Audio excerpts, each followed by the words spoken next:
ang mga kwento ng pag-ibig, kwento ng buhay at kwento ng pag-asa dito sa Barangay Love Stories. Love Stories.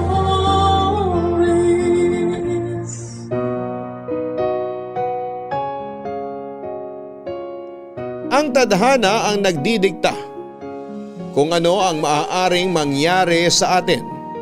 Sinasabing para mas maging organisado ang lahat sa buhay ay kailangan ng pagpaplano. Paano kung may mga bagay na mangyayari na hindi kasama sa plano mo pero matagal na palang plinano ng tadhana para sa iyo? Si Matt ay isang responsableng tao, kahit na anong mangyari ay hindi niya pababayaan ang kanyang pamilya, kaduguman o hindi. Takot siyang makapagpasama ng loob ng iba, lalo na sa mga minamahal niya. Laki sa hirap si Matt, kaya ang utang na loob ay napaka-importante para sa kanya.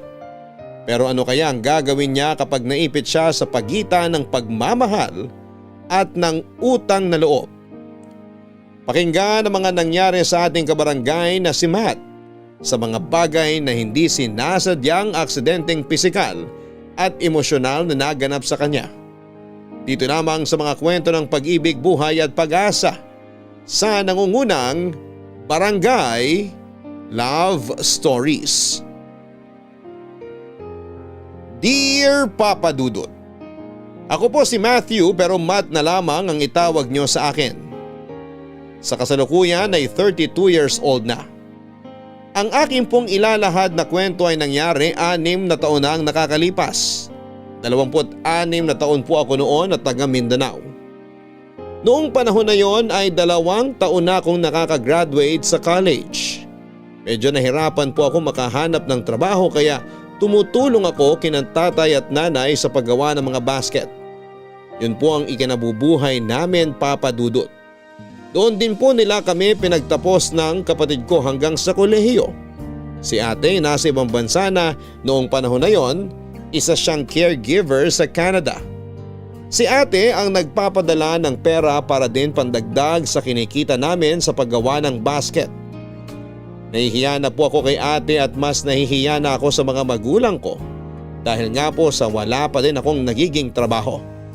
Kahit na ayaw ko po ay binibigyan pa din ako nila tatay at nanay ng pera.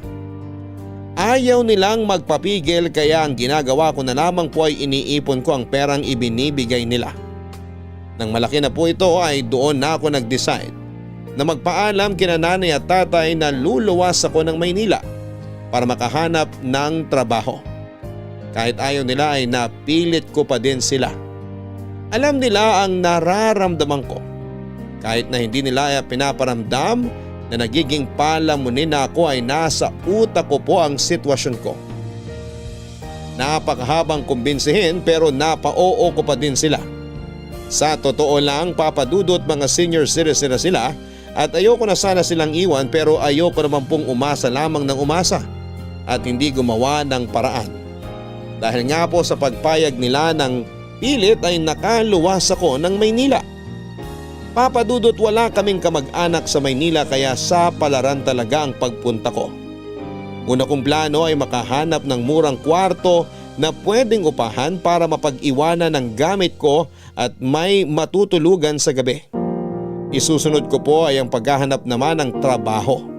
Habang naghahanap ako ng mga bakanting kwarto, ay hindi ko namalayan na nasa halos pagitna na pala ako ng kalye. Nagmadali akong bumalik sa bangketa dahil sa takot na masagasaan ay naging aligaga naman ako masyado. Natatakot tuloy akong tumawid at hindi talaga ako tatawid hanggang hindi kulay pula ang traffic light. Pero kahit pala maingat ka ay maaari pa din na may mangyari sa iyo.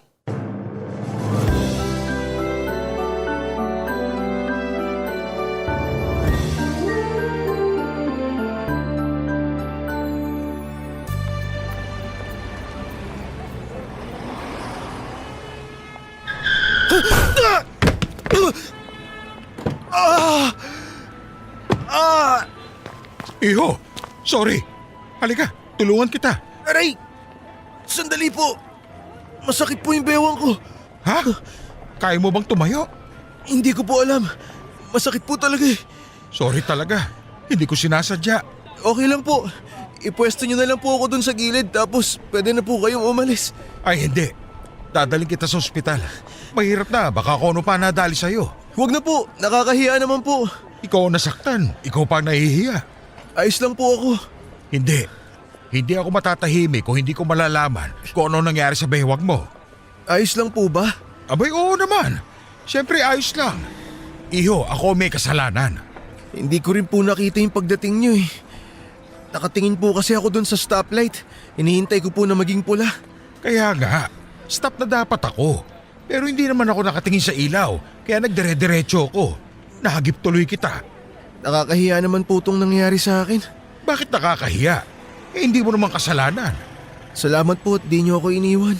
Hindi ko pwedeng takbuhan ang responsibilidad ko. Kaya mo naman tumayo. Tingin ko po medyo kaya ko po. Masakit pa pero parang kaya ko na po.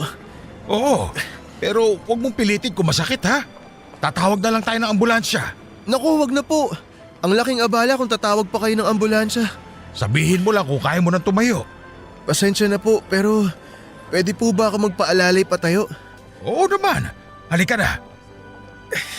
Kaya ba? Huwag muna kung hindi. Salamat po. Kaya ko po. Medyo sumakit lang. Ayan, nakatayo ka na. Ngayon, kaya mo bang maglakad papunta sa kotse? Kaya naman po, kaso mabagal. Okay lang. Halika, aalalayan kita. Salamat po. Sandali ha, bubuksan ko ang pinto ng kotse. Salamat po. O ayan, dahan-dahan ang pagpasok at pag-upo. Ayan.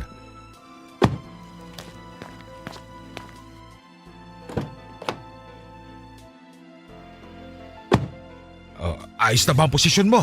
Opo, ayos naman po. Teka, isusuot ko tong seatbelt sa'yo. Ayan. Salamat po.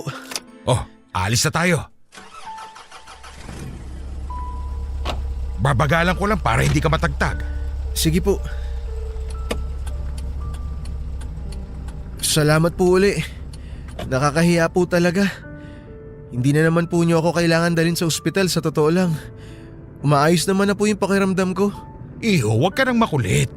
May malapit na ospital dito. Siguradong ayos ka lang sa posisyon mo. Wala bang masakit? Yung balakang ko lang po. Nako, baka mapano ka na niyan. Pasensya na uli. Kalimutan niyo na po yun. Teka, taga saan ka ba at saan ka pupunta? Taga Mindanao po ako. Naghahanap po ako ng room for rent para may matuluyan. Tapos maghahanap na po ako ng trabaho. Trabaho? Anong klase? Kahit ano po, hindi naman po ako maselan. Hayaan mo, magtatanong ako sa mga kakilala ko kung may bakante silang trabaho na pwedeng pasukan. Naku, maraming salamat po. Malaking tulong po sa akin yan. Ay teka, sabi mo naghahanap ka na marerentahan na kwarto? Opo, Kailan ka pa dito? kanina lang pong umaga. Ha? Kararating mo lang tapos nabundol pa kita. Huwag niyo na pong isipin yun. Ano ba itong nagawa ko? Huwag niyo na pong sisihin ang sarili niyo. Napakabait mo naman. Kung magrereklamo ka sa presinto, maiintindihan ko. Naku, hindi po. Hindi ko po gagawin yun. Napakabait niyo tapos aabalahin ko pa kayo. Ako nga umabala sa'yo eh. Ayan, malapit na tayo sa ospital. Bigla po akong kinabahan. Bakit? Takot po kasi ako sa injection eh. Itong batang ito, huwag mo isipin yun. Parang kagat lang yun ng langgam. Naku, hindi po ako naniniwala dun. Masakit pa rin po kahit isipin ko na hindi eh. Hayaan mo, hindi ako aalis hanggat hindi ka maayos. O eto, papark na tayo.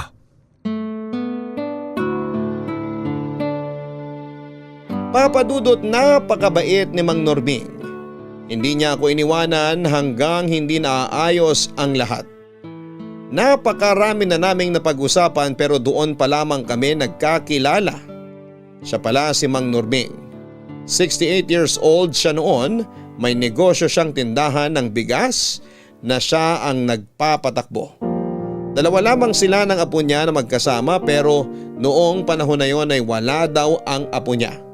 na nakadestino sa isang probinsya bilang intern na nursing student. 24 years old na daw ito at Macy ang pangalan. Ang mga magulang ay nasa ibang bansa bilang mga nurse din. Matagal nang nasa ibang bansa ang nanay at manugang ni Mang Norbing.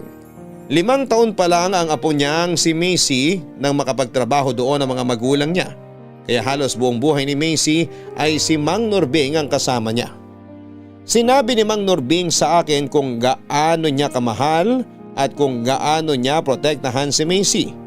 Dahil medyo natagalan kami sa ospital kaya halos lahat na ata ng ginawang pagtatanggol at pagpoprotekta niya kay Macy ay naikwento niya sa akin ni Mang Norbing. Wala siyang bukang bibig kundi si Macy kaya alam na alam ko na kung gaano niya kamahal at kung paano niya proteksyonan ang apo niya. Matt, pasensya ka na at maraming tao sa drugstore. Ayos lang po, nakapagpahinga naman po ako dito sa wheelchair. Kamusta na pakiramdam mo? Ayos na po ako. Sandali, Bakit po? hindi ka pa ayos. Po?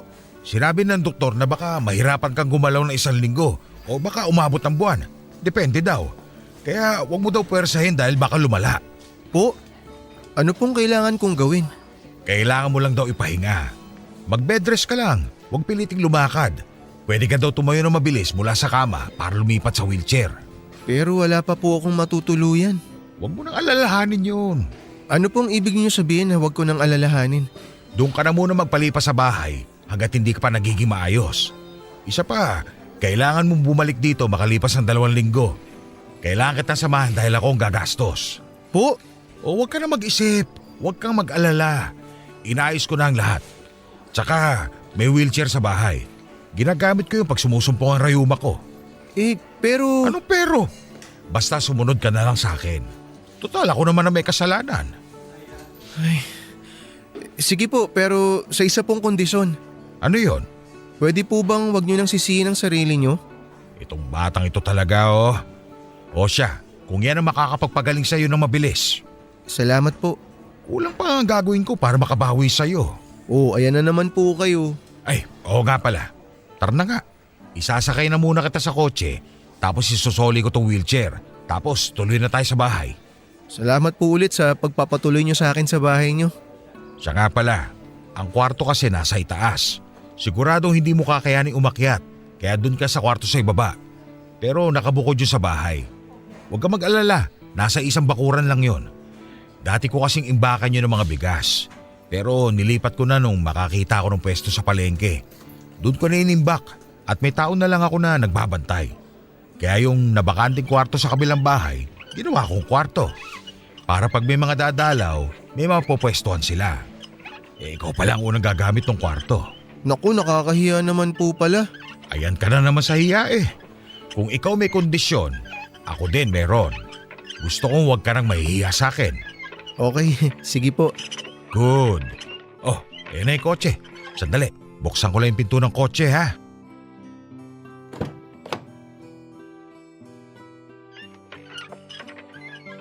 Oh, aalalayan kita pag sakay sa kotse. Dahan-dahan lang ha. Pagbilang ko ng 3. Handa ka na? Opo, handa na. 1, 2, 3. Ayos ka lang? Opo, Wala ba sumakit? wala naman po. O sandali, ibabalik ko lang tong wheelchair. Wag na po kayong lumayo. Bakit? Ayan po, may iniwan dyan sa shed oh. Baka pwede nyo na pong iwan dyan. Oo nga. Sige, mabilis lang ako. Opo, di po ako aalis dito. Alam mo, nakakatawa yung joke mo. Pero parang ayoko yatang gawing biro ang sitwasyon mo. Sa amin po kasi pag may problema, dinadaan na lang sa tawa. Kung sa bagay. O siya, sandali lang. Pwede na po dyan! Teka, magsi-seatbelt na ako. Ayan. Oh, handa ka na? Opo, nag-seatbelt na nga po ako eh. Very good. Pero hindi rin ako mabilis magpaandar ha. Ewan ko nga kung ano nangyari kanina at nabundol kita. Ayan na naman po tayo. Ay, oo nga. Tara, alis na tayo. Malapit lang naman ang bahay ko dito. Sabihin mo kung sasakit ang likod mo, tihinto tayo.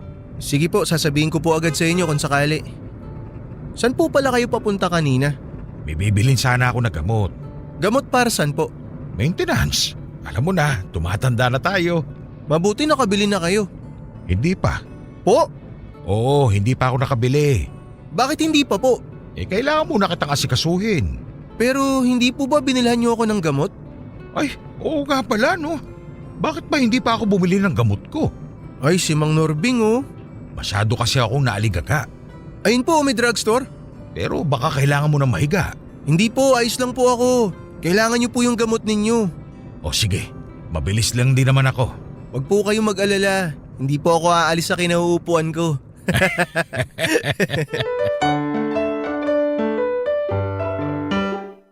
Papadudot malaki ang bakura nila, Mang Norbing. Masarap sanang mag-ikot kaso'y limitado lamang ang galaw ko. Pero mas maganda yung kwartong sinasabi ni Mang Norbing, malaki at may sariling banyo. Kung hindi lang po talaga nakakahiya ay tatanungin ko na sana siya kung pwede na doon na ako mangupahan. Kaso'y ayokong abusuhin ang kabaitan ni Mang Norbing. Kaya ayon, tinulungan niya ako hanggang sa makahiga ng maayos. Iniwan niya akong sandali at nang bumalik ay may dalang tanghalian. Nagdala siya ng marami para masamahan niya ako doon sa pagkain. Para akong yung mayayaman na napapanood ko sa pelikulang may breakfast in bed. Yun nga lang ay lunch na yung sa akin. Nakipagkwentuhan pa munang sandali si Mang Norbing at saka bumalik sa bahay niya. At sa kaliwang bahagi ng kama na hinihigaan ko ay katabi ang bintana na may salamin na katapat ng bahay ni Mang Norbing. Nang itinaas ni Mang Norbing ang kurtina sa bahay niya mula sa kama ko ay tanaw ko ang sala ng kanilang bahay. Sinabi ni Mang Norbing na buksan ko lang daw ang bintana ko at sumigaw sa kanya kung may kailangan ako. Madali lang naman daw buksan ang bintana. Sa side table ng kama ay nilagay niya ang bote ng tubig, baso at mga gamot na kailangan ko. Nilista niya din sa isang papel ang schedule ng pag-inom ko ng gamot. Sa kanya ito ay dinikit sa paanan ng lampshade na nasa ibabaw ng mesa. Umalis sandali si Mang Norbing at sa pagbabalik niya ay may mga dala na itong prutas at biskwit. Naglagay din siya ng termos dahil bumili din siya ng mga kape at juice. Masyado akong alaga sa bahay ni Mang Norbing, Papadudot, pero may hindi pa ako nagagawa na siguro ay hindi ko na lamang gagawin. Papadudot, kahit na para kong hari na alagang-alaga ay may bumabagabag pa din sa kalooban ko. Hindi ang tungkol sa kalagayan ko kundi ang tungkol sa mga magulang ko. Sinabi ko sa sarili ko na hindi ko na lamang ipapaalam sa kanilang nangyari sa akin dahil siguradong mag-aalala sila, Papadudot. Ayokong mag-alala sila dahil unang-una ay napakalayo namin sa isa't isa. Alam ko pong mali pero ayokong sa kanila naman may mangyari kung sakaling malalaman nila ang kalagayan ko. Total, sabi naman ng doktor ay magpahinga lamang ako at magiging maayos na uli ang lahat. Hindi na lamang ako magiging matigas ang ulo at talagang ipapahinga ko ang bawat sandali para lamang mas bumilis pa ang aking paggaling. Dahil nga po sa pag-aalaga ni Mang Norbing ay hindi ako napapagod na magpasalamat sa kanya habang siya ay pagod na nang kakasaway sa akin sa pagpapasalamat. Kinabukasan ay may ibinigay sa akin si Mang Norbing. Matt? Tuloy po kayo, Mang Norbing. Gising ka na ba o nagising kita? Gising na po, kanina pa. Bakit? Hindi ka ba nakatulog? Nakatulog po. Ang sarap nga po ng tulog ko eh. Mabuti. Sandali lang sa almusal ha. Niluluto pa ni Idang. Eto, dinalan muna kita ng kape. Magkape na muna tayo. May kape naman po dito. Hindi na mainit yung nasa termos. Kaya nga papalitan ko na din. Sino nga po pala si Idang? Yung nakatira dyan sa katapat na bahay. Ano niyo po siya? Naku, wala. Kapitbahay ko lang. Weh, yung totoo po. O siya, mapilit ka na lang din. Si Idang may gusto sa akin pero hindi ko siya gusto. Bakit po di niyo siya gusto? Masyado siyang matanda para sa akin. Matanda para sa inyo? Oo, Hindi ko tipo'y matatanda. Bakit po, ilang taon na po ba si Aling Idang? Baliktaran. Baliktaran? 69. 69? Oo, Kayo po, ilang taon na po kayo? 68. Oh, isang taon lang naman po pala ang tandaan niyo sa kanya eh. Kahit na, matanda pa din siya sa akin. Cradle snatcher siya. Uy, biro lang yun ha. Huwag mo sabihin kay Idang at baka hindi na ako tulungan. Eh ano niyo nga po si Aling Idang? Matalik kong kaibigan. Bata pa, magkaibigan na kami. Bakit po hindi naging kayo? Hoy, tigilan mo na nga yan at baka madinig tayo ni Idang. Bakit nga po hindi naging kayo? Gusto mo bang sugurin ako ni Sisko? Sino po si Mang Sisko? Asawa niya. Shh! Huwag kang maingay at baka madinig tayo. Nuknukan ng chismosa yung si Idang. Kaya sigurado magtatanong yun kung ano pinagtatawanan natin. Nako, gusto ko pong makilala si Aling Idang. Gusto mo bang sugurin ka ni Sisko? Uy, grabe naman po kayo, Mang Norbing. Hindi ko naman po siya liligawan. Mabuti na yung sigurado. Mahirap na at karatista yung si Sisko. Ilang taon na po ba si Mang Sisko? 89. Ha? Shh! Huwag kang maingay. Madidinig tayo. Nakakasipa pa po ba si Mang Sisko? Yan ang hindi ko alam. Tanging si Idang lang ang makakasagot niyan. Ikaw talaga. Napag-usapan na din naman natin si Idang. Bukas aalis ako. Kaya siya ang tatao dito sa bahay. May aasikasuhin lang ako dun sa mga binibenta kong bigas. Huwag kang mahihiya sa kanya. Sabihan mo siya kung may kailangan ka. Okay lang po ba kay Aling Idang? Oo, para na kaming pamilya ng mag-asawang yun. Mamaya makikilala mo siya kasi siya magdadala ng almusal natin dito. Ang dami ko na po atang naaabala. Ayan na naman yung ganyan mo eh. Sorry po ah. Nahihiya lang po talaga ako. Sabing tanggalin mo na yung hiya. Ilagay mo muna sa bag mo at ilabas mo na lang kapag kailangan mo. Okay po. Pasensya na po kayo. Siya ka pala, Ano po yan? pati ba paningin mo na apekto ng pagkakabundol ko? Kampanilya ito. Ibig ko pong sabihin, para saan po yan? Para hindi ka nasisigaw. Paano pong hindi na ako sisigaw? Patutunugin mo ng ganito. Oh, tapos madidinig na namin kaya pupunta na kami dito. Po, nakakahiya naman po. Masyado na po ata yan. Ano bang masyado? Buti nga itong malita ibinibigay ko sa'yo. Kung ipinahiram lang ni Father yung kampana ng simbahan, yun ay papagamit ko sa'yo. Si Mang Norbing talaga. O eto, dito ko ilalagay sa mesa ha. Salamat po. Papadudot masyado akong inispoiled ni Mang Norbing, lalong nadadagdagan ng hiya ko kaya mas lalong gustong gusto ko nang gumaling. Kasi habang tumatagal ay mas masyado ng maraming abala ang nagagawa ko. Papadudot tinis ko na huwag gamitin ang kampanilya. Kahit may kailangan ako ay hindi na lamang ako nagtatawag ng tutulong. Pinipilit kong magawa ng lahat mag-isa. At kung pwede namang huwag na lamang ay hindi ko na lamang ginagawa. At hinahayaan ko na lamang. Nakilala ko na si Aling Idang, palabiro din siya. At nung siya na ang kausap ko ay siya naman ang gumagawa ng punchline kay Mang Norbing. Tawa din kami ng tawang dalawa. Bigla niya namang tinanong na bakit daw hindi ko ginagamit ang kampanilya. Unay nagdahilan pa ako pero sa kanya na din ang galing na sigurado daw na nahihiya ako. Sa kanya sinabi na hindi naman kalabisan kung gagamitin ko ang kampanilya kasi minsan ay mahirap madinig ang pagtawag. Pero kung kampanilya daw ay mas madaling madidinig ito. Nagbiro na naman siya na huwag lang daw may dadaan at tender ng sorbetes para hindi siya malito. Nakakatawa si Aling Idang pero mula nakakatawa ay napunta kami sa seryoso. Ang tungkol sa apo ni Mang Norbing na si Macy. Ayaw daw padapuan ni Mang Norbing sa lamok si Macy. Nung kailan lang ay nalaman ni Mang Norbing na niloko si Macy ng boyfriend niya.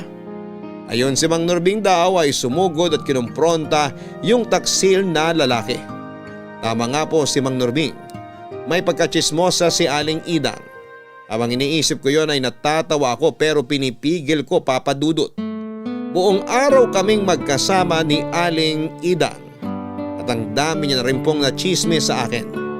Hanggang sa pagbalik ni Mang Norbing noong hapon na.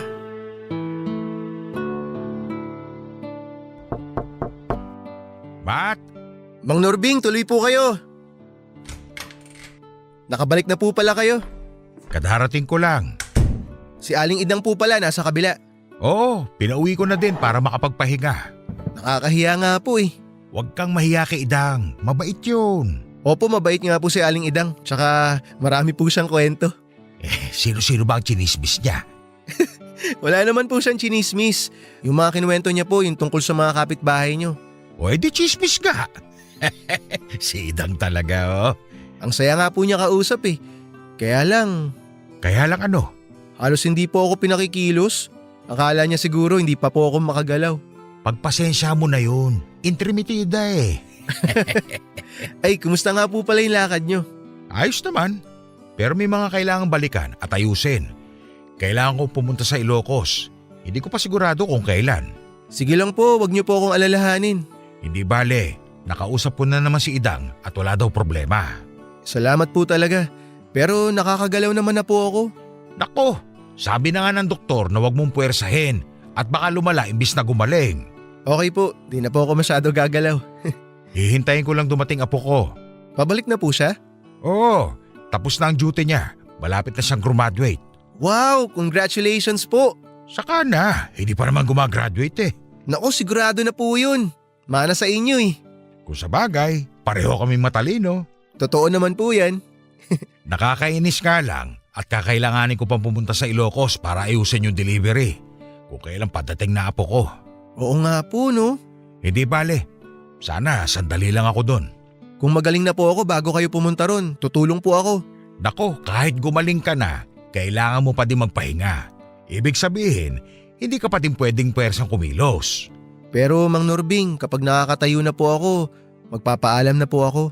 Wala nagmamadali sa'yong umalis dito. Sobrang nakakahiya na po kasi talaga eh. Alam ko pong makulit na ako pero hiyang-hiya na po talaga ako. Paulit-ulit din naman itong sasabihin ko. Ako may kasalanan kung bakit ka nakahiga dyan ngayon. Kaya para na lang sa konsensya ko, hayaan mo kung tulungan kita hanggat hindi pa bumabalik ang lakas mo. Okay po, sige. Pasensya na po kayo talaga sa akin. Oh, ano to? Malulungkot ba tayo? Gusto mo bang tawagin ko si Idang para magkwento sa'yo? Naku, baka tulog na po yun kasi nga napagod. Kasi sabi niya pag uwi niya may gagawin daw po sila ni Mang Cisco eh. Tignan mo yung dalawang yun, ang tatanda na eh. Hindi po. Ang ibig ko pong sabihin na ayusin daw nila yung aparador. Magtitiklop daw po sila ng mga damit. Yun ba? Kala ko kasi. Mang Norbing talaga. Teka, may sinabi pala si Idang sa akin. Hindi mo daw ginagamit yung kampanilya. Opo. Bakit? Kasi po maghapon naman po nandito si Aling Idang na ikipagkwentuhan. Ganun ba? Tsaka parang meron po siyang kapangyarihan. Ano? Kasi kahit hindi ko pa po sinasabi, parang alam niya na agad yung kailangan ko. Hindi pa rin pala niya tinitigilan. Ang alin po? Ang pangungulam. Po? Biro lang. Mang Norbing naman eh. Kasi naman, kaya pala hindi mo ginagamit yung kampanilya, nandito pala siya maghapon. Opo. Pati nga po yung pagbabanyo ko, sasamahan pa dapat niya ako eh. Sinabi ko sa kanya na wag na po, kaya ko naman. Nakinig ba? Si Mang Norbing talaga. Siyempre opo, nakinig naman po. Mabuti naman at magkasundo kayo ni Idang. O siya, magluluto muna ako ng hapunan natin. Dadaling ko na lang dito. Salamat po Mang Norbing. Salamat po talaga. O sige na, mamaya mauuwi na naman tayo sa hiya. Labas na muna ako. Sige po. Kinaumagahan ay ganun pa din po ang sitwasyon, Papa Dudut. Yung sinabi ko na nakakagalaw na ako, sa totoo lang po ay hindi pa at masakit po kapag napupuwersa ko. Nahihiya na lang po talaga ako sa sobrang bait ni Mang Norbing. Hindi ko po alam kung papaano ibabalik sa kanya ang mga magagandang nagawa niya. Totoo naman po na kung hindi dahil sa kanya ay wala ako sa sitwasyon kong yon, Papa Dudut. Pero aksidente naman po yon, alam ko pong hindi niya gusto ang nangyari. Masakit pa po talaga pero sa harap ni Mang Norbing ay tiniis ko para hindi lang niya mahalata. Pati po kapag nandoon si Aling Idang, hindi ko din po pinapahalata para hindi niya maikwento kay Mang Norbing. Bukod pa po sa abala ay gumagastos pa po si Mang Norbing sa pagtigil ko doon. Dagdag pa po ako sa budget niya imbes na para sa sarili na lamang niya ang gastos niya. Papadudot mula sa aksidente ay may nangyari pang aksidente. Ewan nga po kung aksidenteng matatawag yon o dahil na sa katigasan ng ulo ko. Gusto ko pong lumipat mula sa kama papunta sa wheelchair. Ayaw ko din pong mang-istorbo at gusto ko ding subukan kung kaya ko na. Kaso'y nawalan po ako ng balanse at nahulog sa kama. Sobrang sakit po noon, Papa Dudut. Pinilit kong tiisin pero lalong kumikirot kaya napaiyak na ako. Hindi ko na po kinayang hawakan ng kampanilya dahil hindi na po ako makagalaw, Papa Dudut. Papa Dudut, hindi po maganda ang pagkakabagsak ko. Dahil ang likod ko na napuruhan ng pagabundol sa akin ng kotse ay ang mismong unang bumagsak sa semento. Hindi na din po ako makasigaw dahil sa sobrang sakit. Umiiyak na lamang po ako at mabuti ay pumasok si Aling Idang at nakita ko. Napahiyaw si Aling Idang kaya napatakbo naman si Mang Norbing. At saka ako nakita, Papa Dudut. Ayaw muna nila akong galawin, baka daw mas lumala pa ang sitwasyon ko. Tumawag ng ambulansya si Mang Norbing. Lalo po akong nahiya sa ginawa ko. Lalo po akong nakaabala. Pinauwi din po ako kaagad ng doktor, hindi ko po alam ang sasabihin kay Mang Norbing. Pero sa nagawa ko ay wala akong naramdamang galit kay Mang Norbing. Sinabi niya lamang na sana'y huwag na akong magpilit at nandun naman sila para umalalay sa akin. Humingi ako ng tawad. Inintindi ni Mang Norbing ang hiya ko kaya pinapanatag niya na lamang ang kalooban ko. Kinabukasan ay kinausap ako ni Mang Norbing. Kailangan daw niyang umalis at asikasuhin ang sakahan dahil nagkakagulo na sa delivery. Doon ko nalaman na may sarili palang taniman ng palay si Mang Norbing sa probinsya. Ang mga naaani ay siya namang binibenta niya dito sa pwesto niya sa Maynila. Sinabi niya sa akin na pupunta-puntahan ako ni Aling Idang. Huwag daw akong mahiya kay Aling Idang para huwag nang maulit ang aksidente. Umuon na lamang po ako dahil nangapo sa hiya ko sa nangyari. Sinabi din niya na tutulong ang apo niya na si Macy na pauwi na rin. Hindi na sila mag-aabot dahil kailangan ng umalis kaagad ni Mang Norbing. Umalis din siya matapos naming mananghalian at si Aling Idang na ang umasikaso sa akin. Makulit si Aling Idang sa kakapaalala na huwag kong pilitin ang sarili ko. Hindi po ako naiinis sa kulit niya kasi alam kong puro ang senseridad niya sa pagsasabi sa akin. Kinabukasan ng gabi naman po ay dumating na si Macy pero hindi ko siya nakita noon. Kasi gabi na nang dumating siya kaya nagulat ako ng kinabukasan ay may kumatok. Akala ko ay si Aling Idang si Macy pala. Nabigla ako na nagulat na natulala pa, Papa Dudut. Maganda pala si Macy at hindi lang yon. Para siyang babaeng bersyon ni Mang Norbing. Sobrang bait niya, nakagaya ng lolo niya.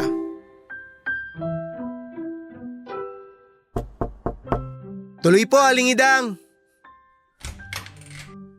Ako ito. Ay, sino po kayo? Mukha ba kaming magkasing edad ni Nanay Idang? Po? Hindi naman po.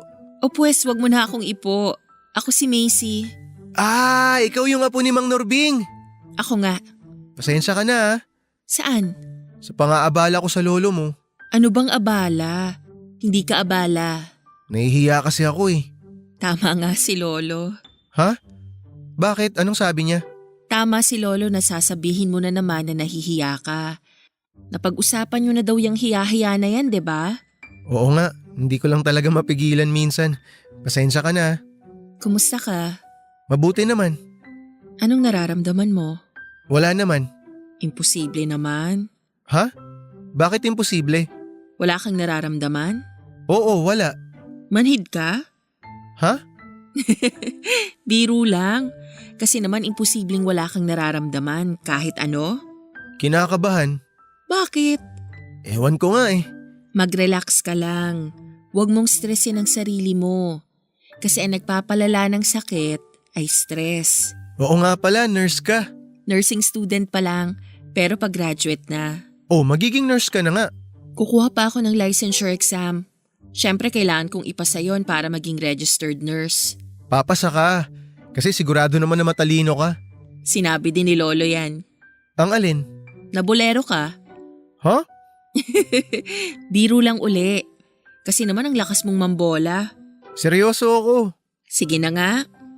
Ay, sandali pala sa almusal ah. Ayos lang, hindi pa naman ako nagugutom eh. Malapit na maluto yon, sabi ni Nay Idang. Pagkaluto, dadalhin ko agad dito para makakain ka.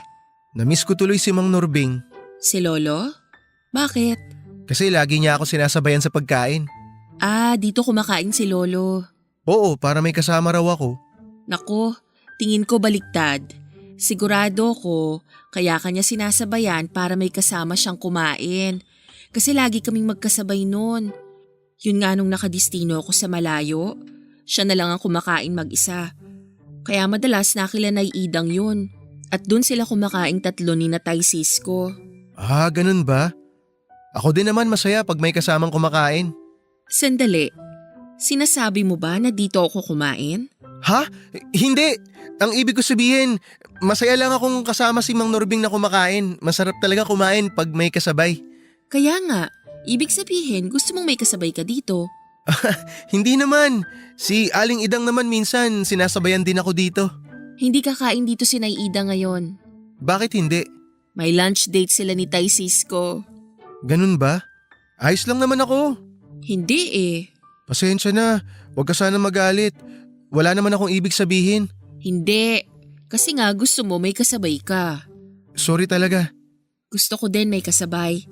Buti na lang inimbita mo ko. Ha? Binibiro lang kita. Pero mabuti sinabi mo dito kumakain si Lolo. Kaya dito na din ako kakain para may makakasabay ako. Sandali, baka luto na yon, kukunin ko na. Ha? Sige. Salamat. Isang linggo na pero hindi pa bumabalik si Mang Norbing. Tumatawag lamang ito kay Macy para sabihin ang kalagayan niya sa probinsya.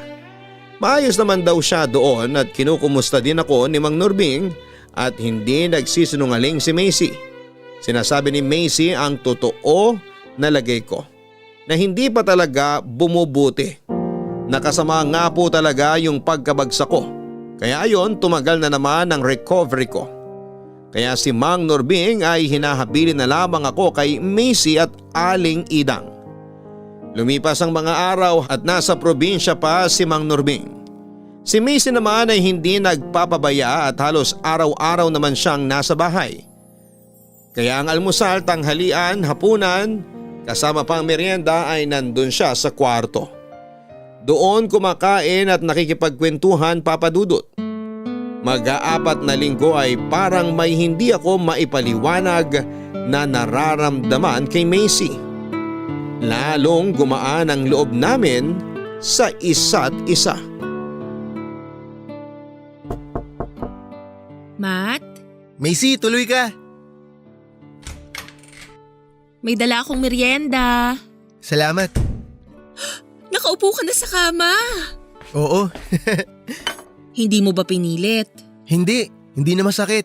Pero medyo hirap pa rin sa paggalaw. Mabuti naman. Magandang progress yan. Sana nga. Basta wag mo nang ipilit at baka bumalik na naman. Gusto mo na ba akong gumaling? Siyempre naman. Gusto mo na akong umalis dito? Bakit mo naman naisip yan? Kasi kapag magaling na ako, kailangan ko nang umalis. Wala namang nagpapaalis sa'yo. Kahit walang nagpapaalis, pag gumaling ako, syempre kailangan ko nang umalis. Nakakahiya na. Ganito na lang. Kahit gumaling ka pa agad, hindi ka aalis. Hihintayin natin si Lolo para siyang magdesisyon. Sa bagay, oo nga, tama ka. Para makapagpaalam din ako ng maayos. Bakit ka magpapaalam? Hayaan mo ngang si Lolong magsabi. Kailan ba babalik si Mang Norbing? Alis na alis ka na ba?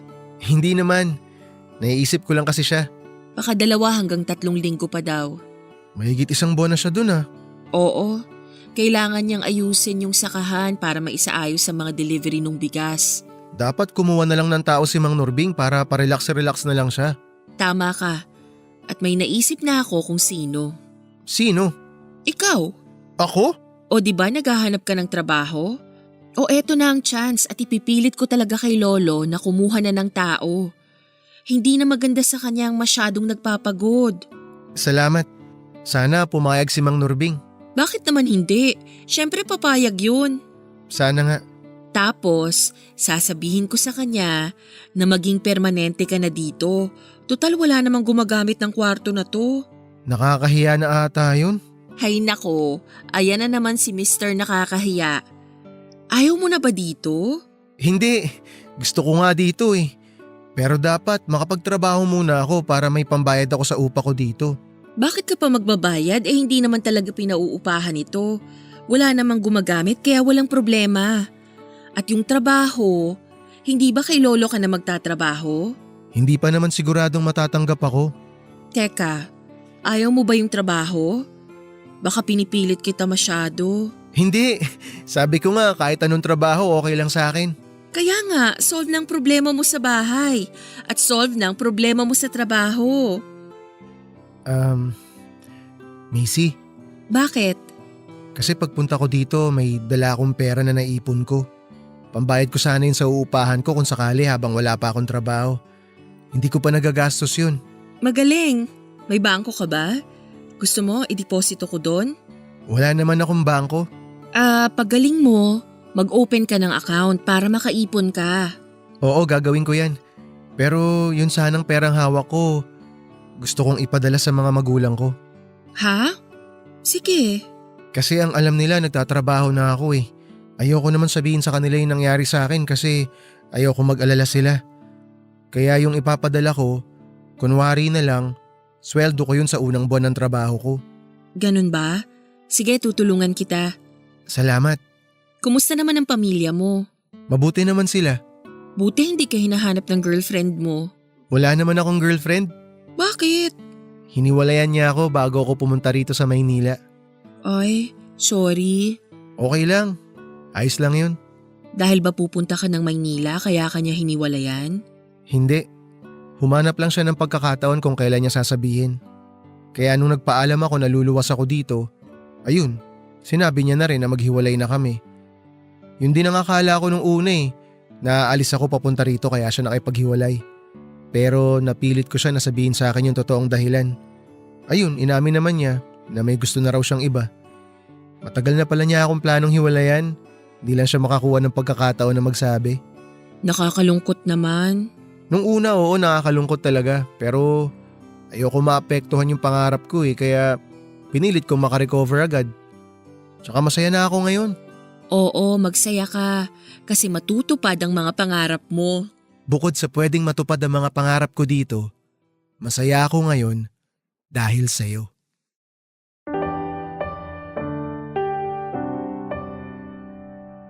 Papa Dudut, ewan kung bakit ko nasabi yon. Hindi ko na napigilan eh. Nung nahimasmasan nga po ako ay bigla akong nahiya, Papa Dudut. Pero nagulat ako nang sabihin din ni Macy na nahuhulog na din daw ang damdamin niya sa akin. Papa Dudut, hindi ko maipaliwanag kung anong klaseng saya ang nararamdaman ko noon. Ewan Papa Dudut, magkahalo po atang takot at pagkabigla. Kaya nasabi ko na hindi pwedeng maging kami. Nagulat si Macy sa sinabi ko. Alam niya ay dahil mahal ko pa din ang ex-girlfriend ko. Ang hindi alam ni Macy ay natatakot ako na baka kung anong isipin ni Mang Nurbing. Matapos ang lahat ng kabutihang ginawa niya ay susuklian ko lamang ng panliligaw sa apo niya. Alam kong maling pigilan ng damdamin pero kailangang magsakripisyo, Papa Dudut, bilang respeto kay Mang Nurbing. Ganon pa man po ay hindi nagbago ang pakikitungo sa akin ni Macy. Inaalagaan pa din niya ako at sinasabayan sa pagkain. Kaya lalo po akong nahuhulog sa kanya. Napakabait niya at ang pagiging mabait din ang pumipigil sa akin na ituloy ang nararamdaman ko. Ang hirap, Papa Dudut. Gusto ko nang makalakad para makalis na ako sa bahay nila Mang Nurbing. Habang tumatagal ay lalo akong nahuhulog kay Macy at habang tumatagal ay nahihirapan ako dahil sa halo-halong pakiramdam. Pero ang nangingibabaw ay ang iisipin at mararamdaman ni Mang Nurbing kung sakaling liligawan ko si Macy. Kung hindi man ako makalakad kaagad, ay sana na lamang po ay bumalik na si Mang Nurbing para siya na lamang ang nakakausap ko at hindi na si Macy. Hindi patas ang nararamdaman ko para kay Macy pero yun siguro ang mas mabuti. Kaya ko naman naiisip ang tungkol sa nararamdaman ni Mang Nurbing ay dahil din sa kwento ni Aling Idang tungkol sa dating manliligaw ni Macy. Pero Papa Dudut, paano ko iiwasan ang isang bagay kung isang hakbang na lamang lagi ang layo sa akin ang dahilan ng pag-iwas ko? Para akong lumalakad sa isang umiikot na plaka na kahit na anong bagal o bilis ng paglalakad ko ay mababalik at mababalik-balikan ko pa din yung iniiwasan ko. Ilang araw na hindi namin napag-usapan ang bagay na yon pero ewan ba kung bakit biglang pumasok sa usapan na yon, Papa Dudut.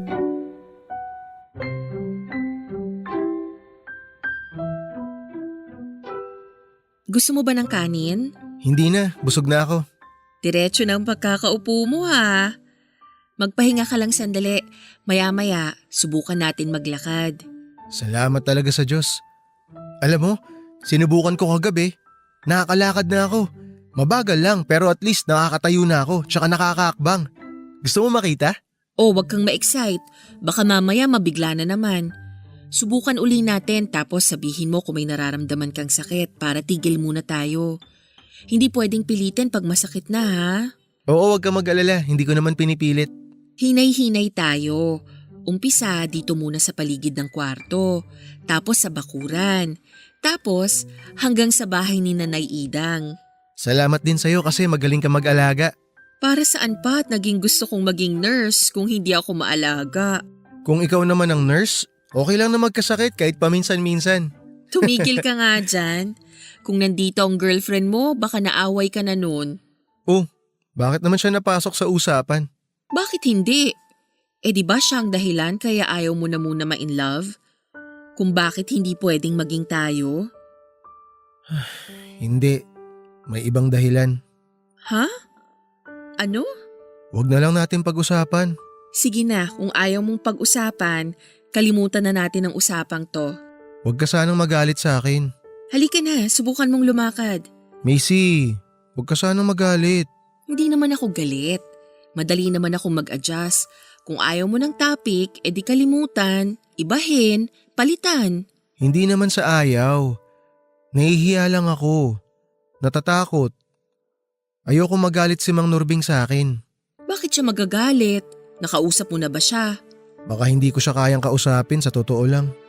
Ayoko kasing isipin niya na sinamantala ko yung kabaitan niya. Matapos ng maraming magagandang nagawa at naitulong niya sa akin, liligawan ko yung apo niya. Eto ang sasabihin ko. Hindi ko alam kung paano nangyari, pero nangyari na lang na mahal na kita. Diretsyong tanong, mahal mo din ba ako? Oo. Lolokohin mo ba ako? Hindi. O anong kinakatakot mo? Kung seryoso ka, maiintindihan naman ni Lolo yon. Pero… Ay, Matt. Huwag na nating pag-usapan to. Halika na nga. Subukan mo na uling maglakad. Dahan-dahan ka lang tumayo. Humawa ka sa balikat ko. Aalalayan kita. Macy… Pag hindi mo kaya, sabihin mo para iupo uli kita. Sige na. Subukan mong ihakbang ang kanang paa mo. Ayan, sige. Dahan-dahan lang. Oh, nakatayo ka ng mag-isa. Sige, dahan-dahan kang humakbang. Macy… Ayan, kaya mo na. Pwede ka nang maglakad sa bakuran para maibang nakikita mo. Macy, mahal kita. Mahal na mahal. Anong ibig sabihin nito? Lolo, Magandang tanghali po, Mang Nurbing. Huwag niyo akong paikutin. Papasok na sana ako nang marinig ko pinag-uusapan niyo. Mang Nurbing, hayaan niyo po ako magpaliwanag. Tumahimik ka! Ingrato! Matapos ang lahat ay pinakita ko sa iyo kabutihan, tutuklawin mo ako! Lo, hayaan niyo siyang magpaliwanag. Huwag kang makialam dito! Mang Nurbing, kakausapin ko naman po talaga kayo. Mali lang po na nadinig niyo ngayon. Mali! Ikaw ang mali! Maling tinanggap pa kita dito. O yan, nakakalakad ka na pala. Pwede ka na umalis. Lo, Mang Nurbing, wag po kayong magalit. Patawarin niyo po ako. Ano pang hinihintay mo? Lumayas ka na! Layas! Lo, tama na po. Macy, wag na. Aalis na lang ako. Umalis ka na! Huwag mong kausapin ang apo ko! Bitbitin mo lahat ng gamit mo! Huwag ka na mag-iwan! Ayoko na makita ang pagmumukha mo dito sa pamamahay ko! Patawad po, Mang Nurbing. Maraming salamat po sa lahat. Paalam po. Lo, huminahon po kayo. Matt, sandali. Tumigil ka! Hayaan mo siya!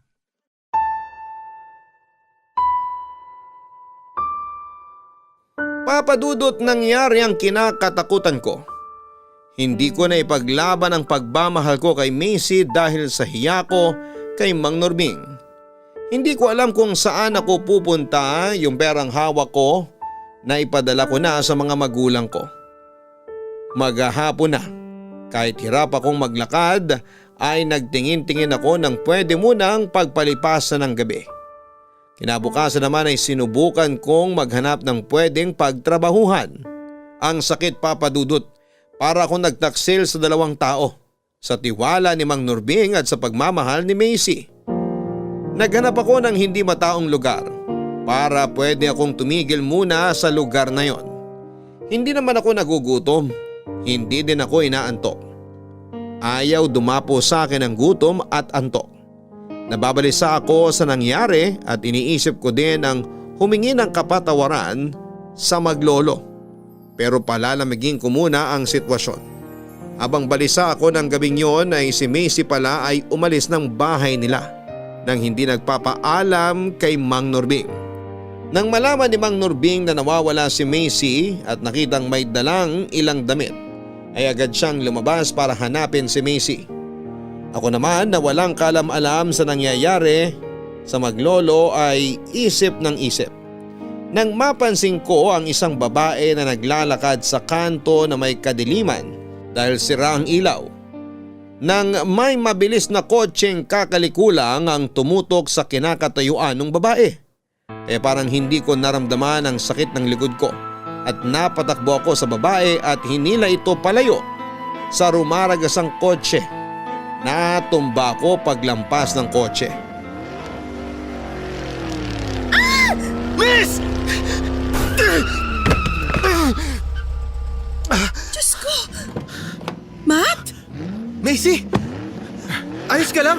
Ayos lang kayo? Nasaktan ba? Lolo? Macy! Apo ko!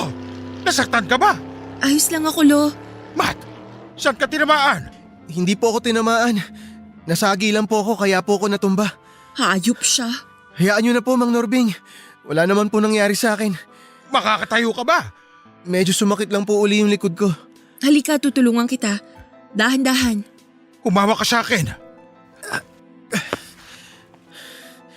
Salamat po, Mang Nurbing. Macy, salamat. Sige po, mauna na po ako sa inyo. Saan ka pupunta? Doon po sa kaibigan ko. Hindi! Dadaling ka muna namin sa ospital. Hindi na po. Ayos lang po ako. Huwag ka nang matigas ang ulo. Mabuti yung matignan ka na muna ng doktor. Halina kayo sa kotse. Dahan-dahan. Mang Nurbing, ayos lang po talaga ako. Kaya ko na po ang sarili ko. Salamat na lang po. Matt naman. Mang Nurbing, sana po patawarin niyo ako. Saka na natin pag-usapan yan. Ang importante madala ka sa ospital. Pero Matt, makinig ka na lang. Oh, dito na kayo sa likod. Anong masakit? walang masakit. Ayos lang ako.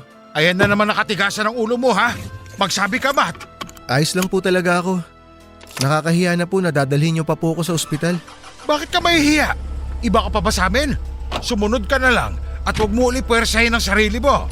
Okay po. Lo, sorry po sa pag-alis ko. Umalis ka ng gabi. Ayan, munti ka na mahagip ng kotseng yon. Mabutit nandun si Matt. Lolo, galit po ba kayo sa akin? Apo kita, bakit ako magagalit sa'yo? Inuulit ko po. Humihingi po ako ng tawad sa inyo, Mang Nurbing. Ako din po, Lolo. Bakit ba kayo humihingi ng tawad? Hindi ba ako may kasalanan kaya nangyari na naman ang aksidente? Wala po kayong kasalanan. Ikaw, Matt, bakit ka humihingi ng tawad? Kasi sinira ko po ang tiwala nyo. Hindi ko po sinasadyang mapamahal sa apo ninyo, Mang Nurbing. Pero Huwag po kayo mag-alala. Lalayo na po ako. Patawad din, Macy. Mahal mo ba ang apo ko? Opo. Pero hindi na po ako… Bakit ka nagpapaliwanag? Bakit ka humihingi ng tawad? Kung mahal mo ang apo ko, ipaglaban mo. Alam kong may respeto ka sa akin, pero rerespetuhin ko din kung ano ang desisyon nyo. Lolo, ano pong ibig niyong sabihin? Hindi ako tumututol sa pagmamahalan nyo. Ako ngayon ang patawarin nyo sa masasakit na nasabi ko kanina. Wala po kayong dapat na ihingi ng tawad. Mahal niyo lang po talaga si Macy kaya po kayo nakapagsalita ng hindi maganda. Opo, Lolo. Mahal niyo ako kaya ipinaglaban niyo lang din ako. Kayo po ang nagsabi niyan. Salamat.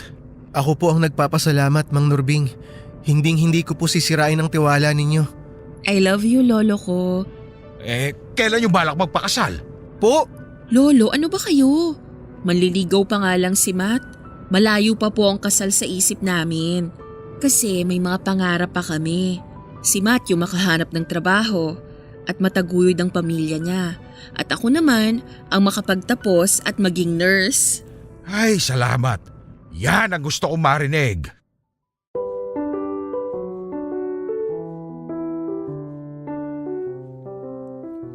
Papa Dudut, parang nawalang lahat ng sakit ng katawan ko ng gabing yon. Hindi lang sa napayagan kaming magkaroon ng relasyon ni Macy, kundi nang ibalik muli ni Mang Nurbing ang tiwala niya sa akin.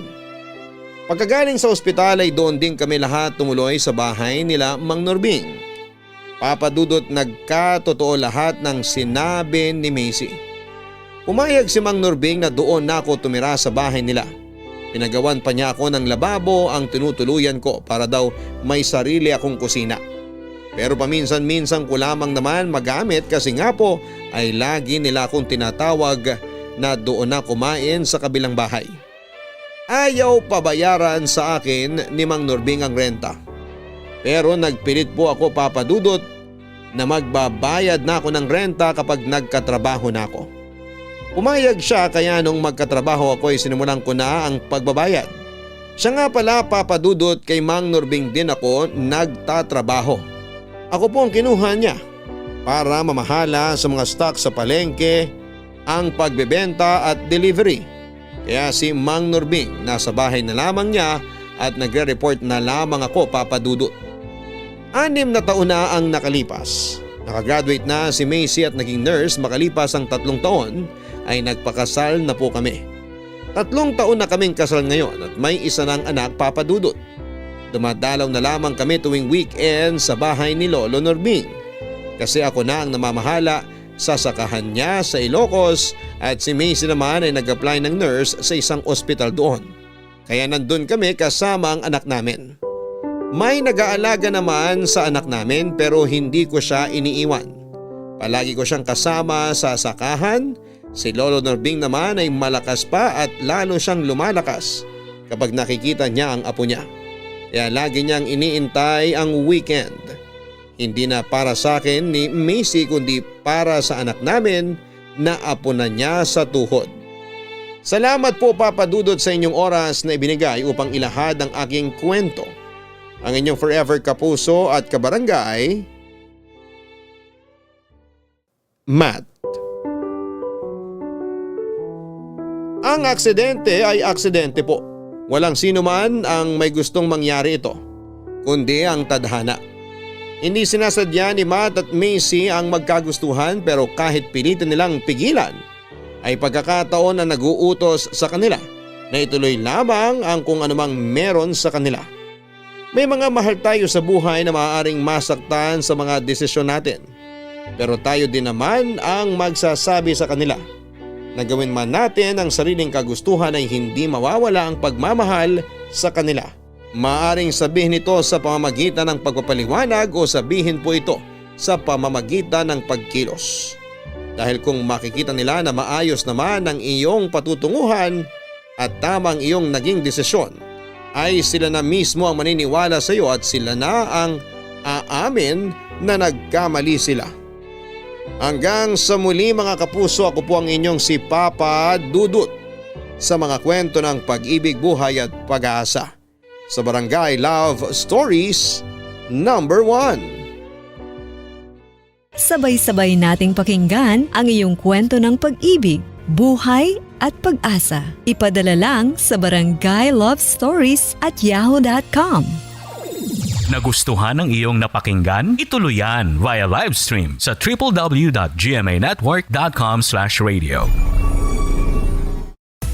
Barangay LS 97.1 Forever! Mga kwento ng pag-ibig, kwento ng pag-asa at mga kwento ng buhay dito sa Barangay Love Stories. Love Stories.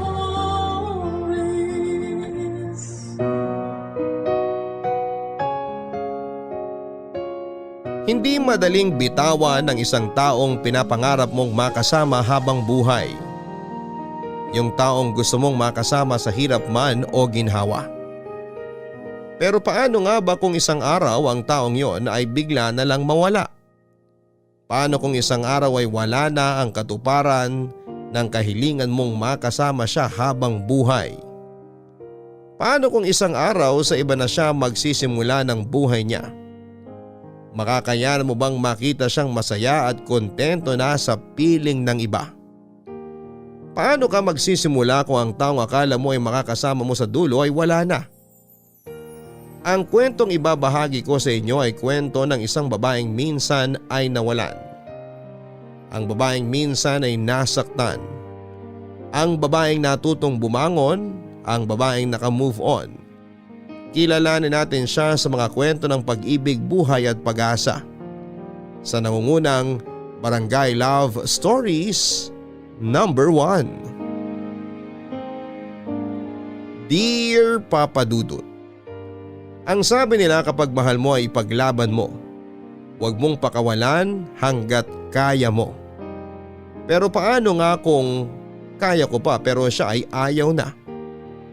Ako nga pala si Dayan, 35 years old, isang babaeng nagmahal, naloko at nasaktan. May kinalaman dito ang naging karelasyon ko at ka-live-in ko for 8 years na si Jeffrey.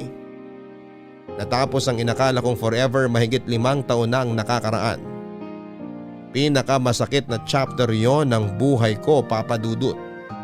Dahil in-expect ko siya ang makakasama ko na habang buhay pero hindi pa pala. Inakala kong hanggang dulo kami ay magkasama pero bumitaw siya at kumapit na sa iba. Napakaganda naman ang relasyon namin kaya hindi ko naisip na isang araw ay mauuwi lang sa wala ang ilang taong pinagsamahan namin. Nakaramdam ako ng kakaiba kay Jeffrey after ng team building sa trabaho niya sa isang beach sa Batangas. Nagstay sila ng mga katrabaho niya roon ng 3 araw. Hindi naman po ako nag-isip ng masama kahit marami siyang kasamang babae noon dahil malaki ang tiwala ko sa kanya. Yun nga lang, pagbalik niya ay naramdaman kong may mali na talaga. Naging cold at distant siya sa akin. Sinubukan ko siyang kausapin tungkol doon pero siya pa ang nagalit. Kaya hindi na ulit ako nagtanong dahil ayaw ko siyang magalit. Hindi ko naisip na nagloloko na pala siya noon. May mga gabi noon na hindi siya umuwi at hindi niya sinasabi sa akin kung saan siya nagpupunta. Madalas din niyang itago ang cellphone niya sa akin. Hindi niya yon ginagawa dati dahil hindi ko naman pinapakialaman na ng cellphone niya. Doon ako nagduda. Naramdaman kong may mali na at pakiramdam ko noon ay nagloloko na nga siya. Nahirapan ako sa mga nangyari sa relasyon namin kaya nag-imbestiga muna ako bago siya kinausap. Doon ko napatunayan na tama ang lahat ng hinala ko sa kanya.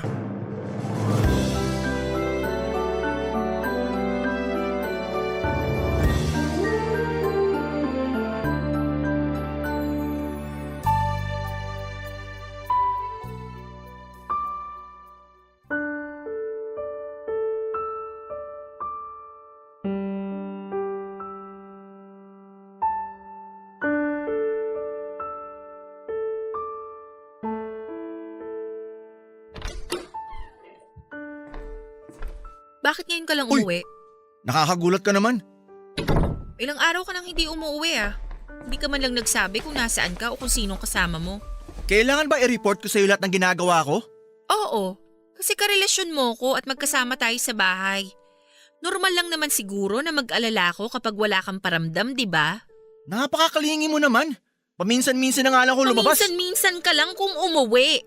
Alam mo, kung mag-aaway lang Hindi ka tayo. naman ganyan dati. Hanggat maaari ayaw mong lumabas ng bahay. Tapos ngayon… Masama na bang magbago ng gusto? Paano kung nabuburyong na ako rito sa bahay? Wala akong problema kung lalabas ka. Ang sa akin lang, magsabi ka naman sana para hindi ako nag-aalala. Nag-aalala ka ba? O nagdududa ka na naman? Nag-aalala ako sa nangyayari sa relasyon natin. Kaya ngayon nagdududa ako na baka may ginagawa ka ng hindi maganda. Baka ikaw.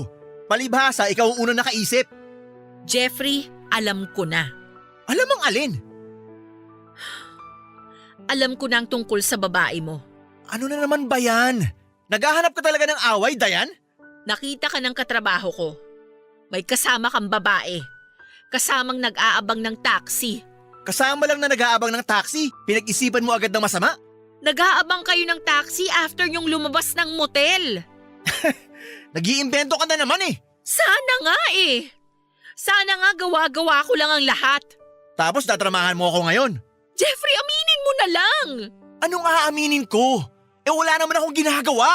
Nahuli ka na. Bakit hindi mo na lang harapin tong ginawa mo?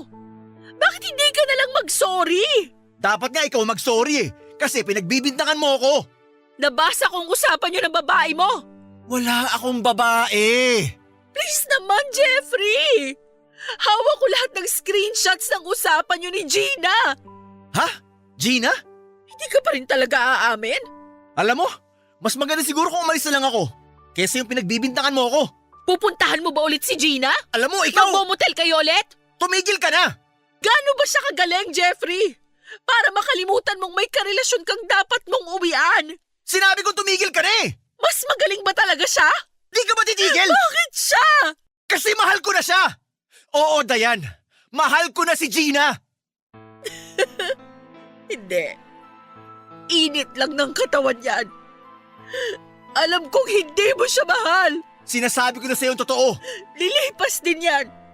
Alam ko, ako pa rin ang mahal mo. Dayan naman! Humingi ka na lang ng sorry sa akin. Kakalimutan ko lahat to. Sorry. Okay. Napatawad na kita. Magsimula ulit tayo. I'm sorry, Dayan. Pero ayoko na. Hindi! Hindi pwede! 8 years tayo, Jeffrey! Di mo pwedeng itapon yun ng basta-basta! Minahal kita sa 8 years na yon. Ayun naman pala eh! Pero iba na ang mahal ko ngayon. Hindi! Alam ko ako pa rin ang mahal mo, Jeffrey! Dayan, maniwala ka. Sinubukan kong pigilan na nararamdaman ko para kay Gina. Pero… Subukan mo ulit! Huwag mo namang gawin sa akin to. Parang awa mo na. Hindi tayo pwedeng maghiwalay. I'm sorry. No! Akin ka lang! Sa akin ka lang dapat! Ako yung nakasama mo for 8 years! Ako ang may karapatan sa'yo! Dayan! Hindi si Gina! Hindi ko sino babae! Ako! Kasi ako yung nakasama mo sa hirap! Ako yung tumanggap sa'yo! Bakit hindi ako? Alis na ako. Pabalik ako na lang mga gamit ko. No! Hindi mo kukunin ang gamit mo! Dito lang yon! Lahat! Pati ikaw! Dito ka lang! Please, Jeffrey! Huwag mo gawin sa akin to! Please, huwag kang umalis!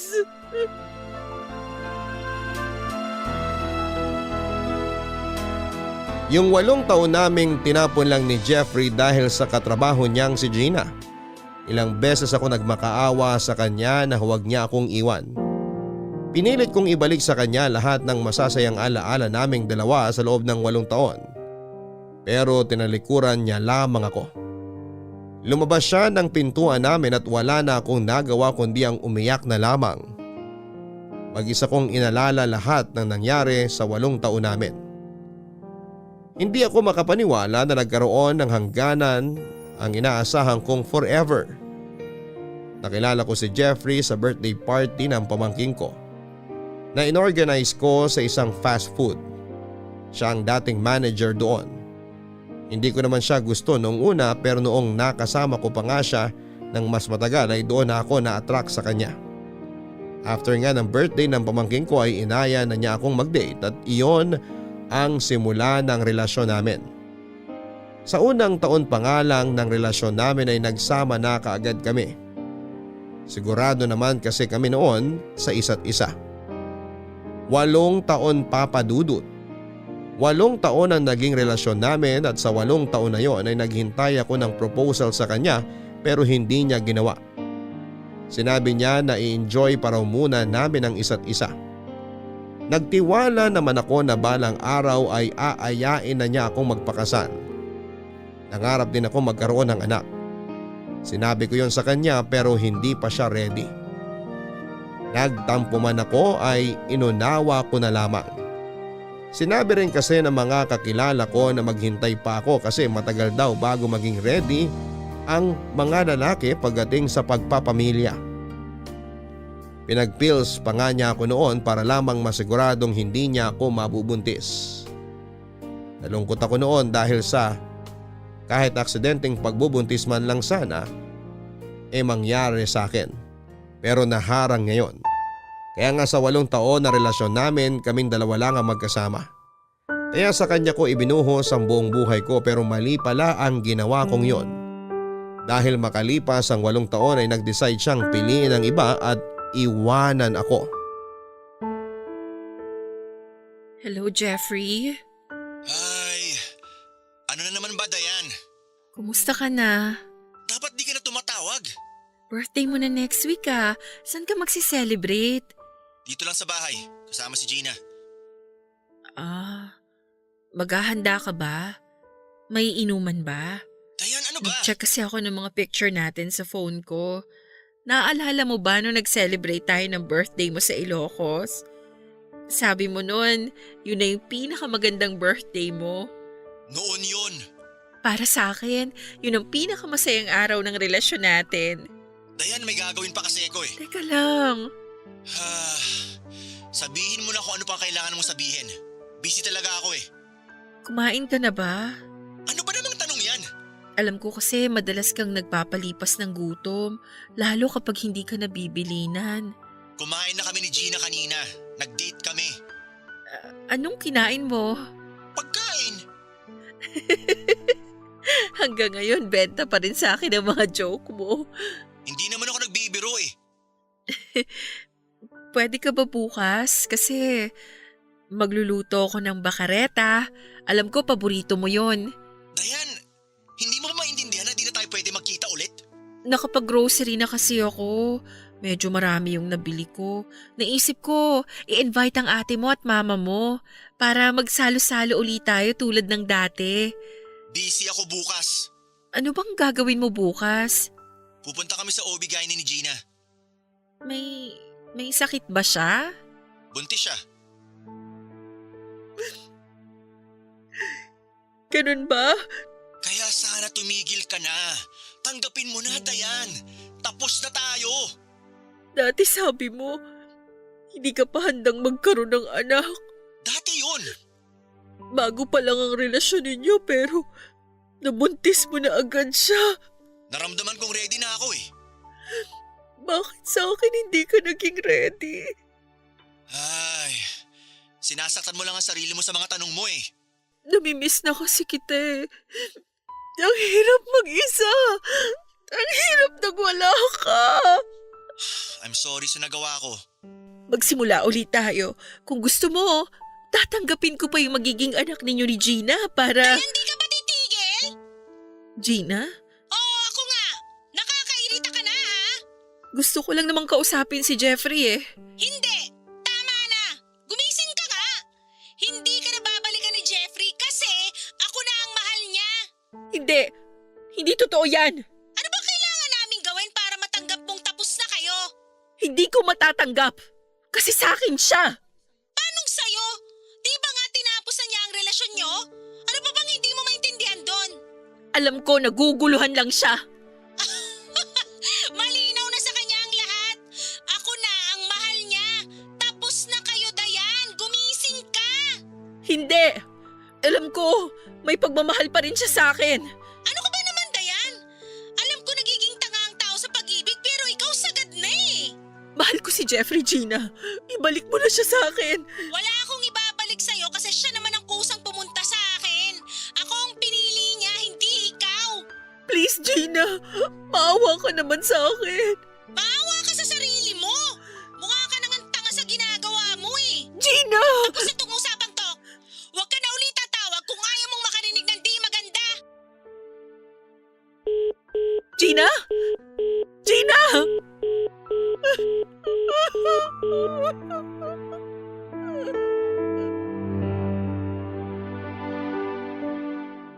Hindi ko pa rin matanggap na nawala na sa akin si Jeffrey.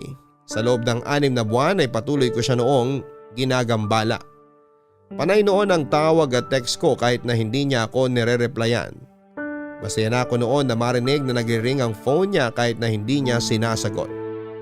Wala pa rin akong tigil sa pagpo-post ng throwback pictures namin noon at nagmumukha na akong tanga sa kakaisip na magkakabalikan pa kaming dalawa. Inesto ko ang Facebook niya at nakapublic lahat ng pictures nila ni Gina.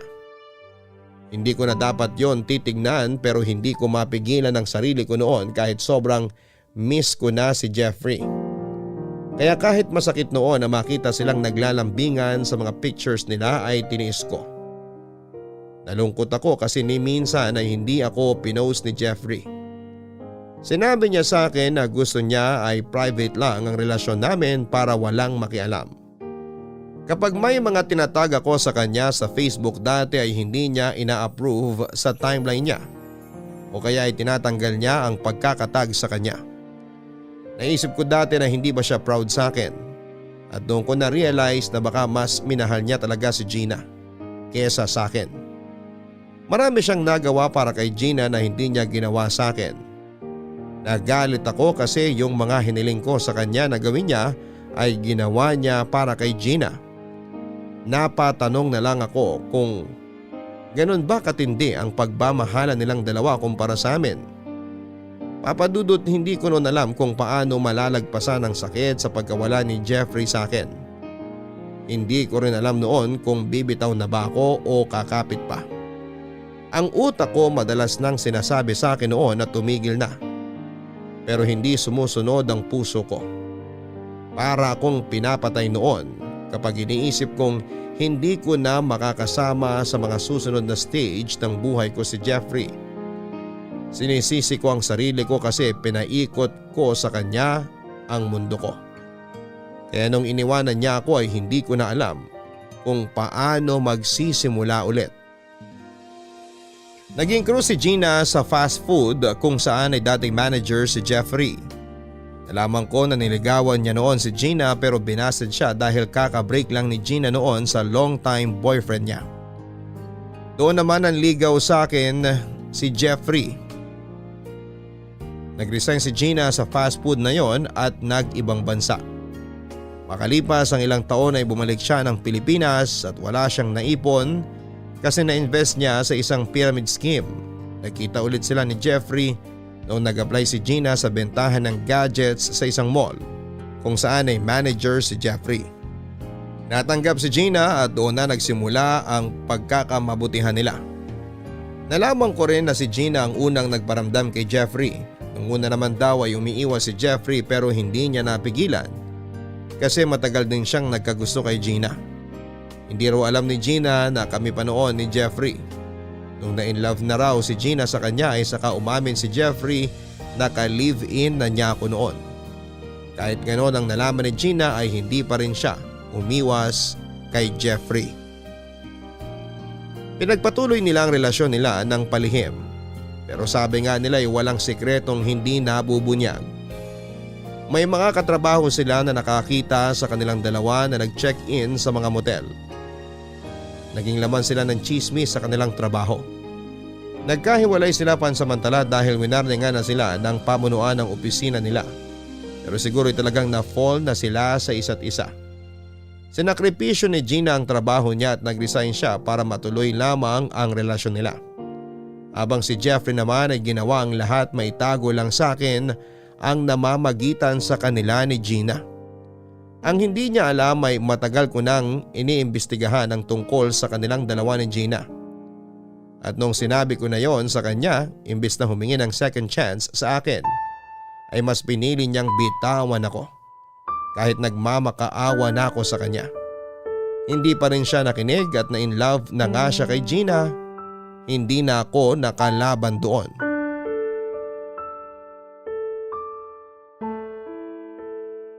Hello, sino to? Hello, nandyan ba si Jeffrey? Dayan, ano na naman ba? Gusto ko lang sanang kausapin si Jeffrey, kung ayos lang. Hindi ayos. Importante lang kasi. Sabihin mo na lang sa akin. Ako na magsasabi sa kanya. Sa kanya ko lang kasi dapat sabihin. Hindi pwede. Sa akin mo sabihin. Baka naman pwedeng ipasa mo sa kanya yung cellphone niya. Kailangan ko lang talaga siyang makausap. Hindi nga pwede. Ang kulit mo. Busy ba siya? Wala siyang ginagawa. Yun naman pala eh. Hindi naman siguro nakakaistorbo sa kanya.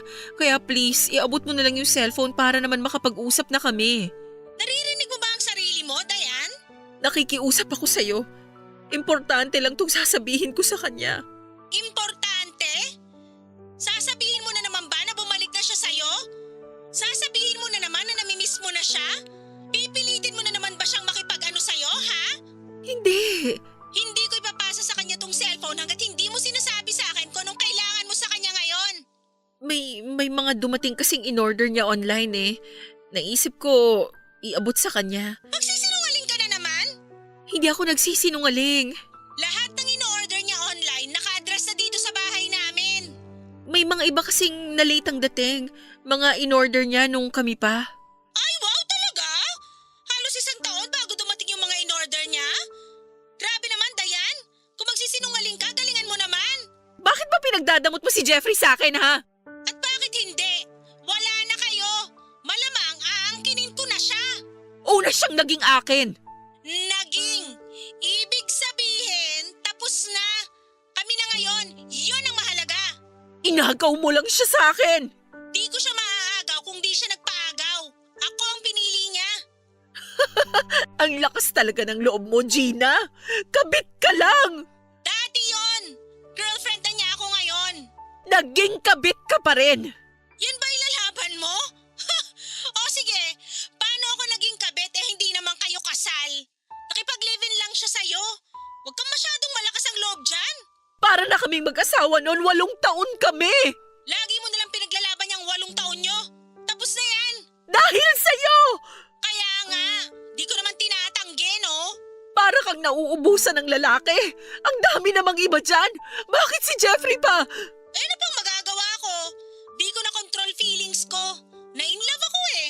Saka sa akin naman siya unang nagkagusto ha. Hindi sa'yo. Rebound ka lang nun. Magpasalamat ka nga sa akin dahil kung di ko siya binasted nun, di mo siya matitikman for 8 years. Sana hinayaan mo na lang siya na maging masaya sa akin. Naghanap ka na lang sana ng iba. Siya ang nagsabi na di na siya masaya sa'yo. At naniwala ka naman. Naniwala ako kasi tingnan mo ngayon. Ako ang kasama niya.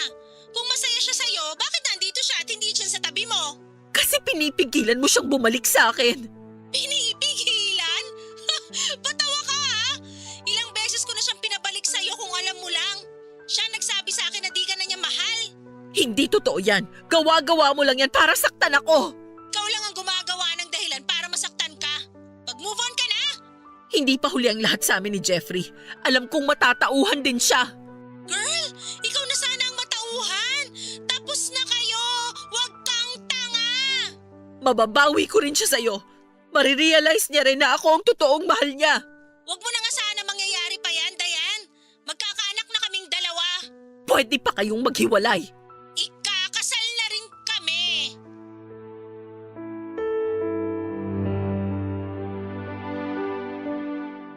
Para akong sinipa sa sikmura noong sinabi ni Gina na magpapakasal na sila ni Jeffrey. Naibaba ko kaagad ang tawag dahil hindi ko na kinaya pa ang mga nalaman ko. Sinek ko ang Facebook niya at doon ko nakitang engaged na sila. Ilang linggo ko rin kasing hindi in-stalk ang Facebook ni Jeffrey dahil na-depress ako. Ilang araw lang akong nagkulong sa kwarto at hindi na rin ako nagtrabaho pa. Nagawol ako dahil sa sobrang lungkot. Hindi ko na noon alam ang ginagawa ko, Papa Dudut, Na-realize kong mali talaga na paikutin ang mundo mo sa isang tao dahil kapag nawala siya ay mawawala na rin ang lahat sa iyo. Wala akong nakausap tungkol sa nangyari sa amin ni Jeffrey dahil nga nag-focus ako kay Jeffrey noong kami pang dalawa. Kaya nawalan ako ng mga kaibigan. Nahiya na akong lumapit sa kanila dahil baka isipin nila saka ko lang sila naaalala noong nagkahiwalay na kami ni Jeffrey. Hindi rin naman ako naging close sa family ko dahil magkaiba na kami ng lugar. Dahil sa mga nangyari, wala akong ibang naging takbuhan kundi ang Facebook ko. Sa kagustuhan ko noon na ilabas ang sama ng loob at lungkot ko ay panay ang post ko sa Facebook. Puro ako noon parinig tungkol sa cheating. Marami akong sinabi sa Facebook ko na alam kong makakarating kina Gina at Jeffrey dahil nakapublic yon. Marami ang naintriga lalo na yung mga nakakakilala sa aming dalawa ni Jeffrey. Lahat sila ay nagulat sa revelasyong pinost ko sa aking Facebook. Pinost ko ang mga screenshot ng nabasa kong conversation ni na Jeffrey at Gina bago sila umamin sa naging lihim nilang relasyon. Naawa sa akin ang mga kakilala ko. Umabot na nga sa 1,000 ang nag-share ng pinost ko tungkol sa pang-cheat sa akin ni na Gina at Jeffrey. Natuwa ako dahil pakiramdam ko noon ay nakahanap ako ng mga kakampi. Nakarating lahat ng yon kay Jeffrey at hindi ko nagustuhan ang mga sumunod na nangyari.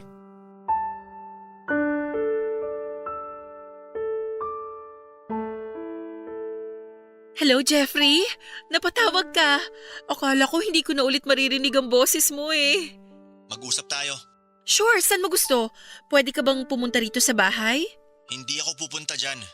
Mag-usap tayo dito sa telepono. Sige, wala namang problema. Kumusta ka na? Namiss kita. Pwede bang i-delete mo na yung pinost mo tungkol sa amin ni Gina? Ha? Grabe ang ginawa mo eh. Pinahiya mo kaming dalawa. Hindi ko naman intensyong ipahiya kayo. So ano? Trip mo lang ganon? Nalulungkot lang kasi ako. Di umiyak ka. Hindi yung naninira ka ng buhay ng iba. Wala lang naman kasi ako mapagsabihan ng sama ng loob ko. May pamilya ka. May mga kaibigan, katrabaho. Bakit di mo na lang sinabi sa kanila? Kaysa siniraan mo kami sa Facebook. Nahihiya kasi ako lumapit sa kanila. Pero di ka nahiyang ipangalandakan yung issue mo sa amin sa Facebook. I'm sorry. Wala na magagawa yung sorry mo. Sirang-sira na kami sa lahat ng tao. Di ko naman alam na ganito yung mangyayari eh. Sana inisip mo man lang kung ano magiging epekto nito sa amin. Ang daming nang babash sa amin ngayon. Kaliot kanan yung mga tao nakikialam sa buhay namin. Marami ang nagsasabi na mamatay na lang kaming dalawa ni Gina. May mga humalungkat na lumang pictures ni Gina. Pinuli siya sa itsura niya dati. Hindi mo ba naisip kung gaano yun kahirap sa amin ngayon? Galit na galit sa amin na lahat ng tao, Dayan. Dahil sa ginawa mo. I-delete ko na yung pinost ko. Kahit i-delete mo pa, wala na rin. Nakatatak na yun sa mga tao. Ginawa na nga kaming meme eh. Grabe ka! Hindi ko talaga alam na ganito yung mangyayari. Alam mo kung paano makasira ng buhay ang Facebook? Isang post mo lang. Kaya mo nang sumira ng buhay ng isang tao. Sinira mo ang buhay namin ni Gina! Kung makapagsalita ka, parang hindi mo sinira ang buhay ko ah. Humingi na ako ng sorry sa nagawa ko ah. At nag-sorry na rin ako sa'yo. Hindi madaling patawarin ang ginawa mo. Dahil sa'yo, na-depress si Gina.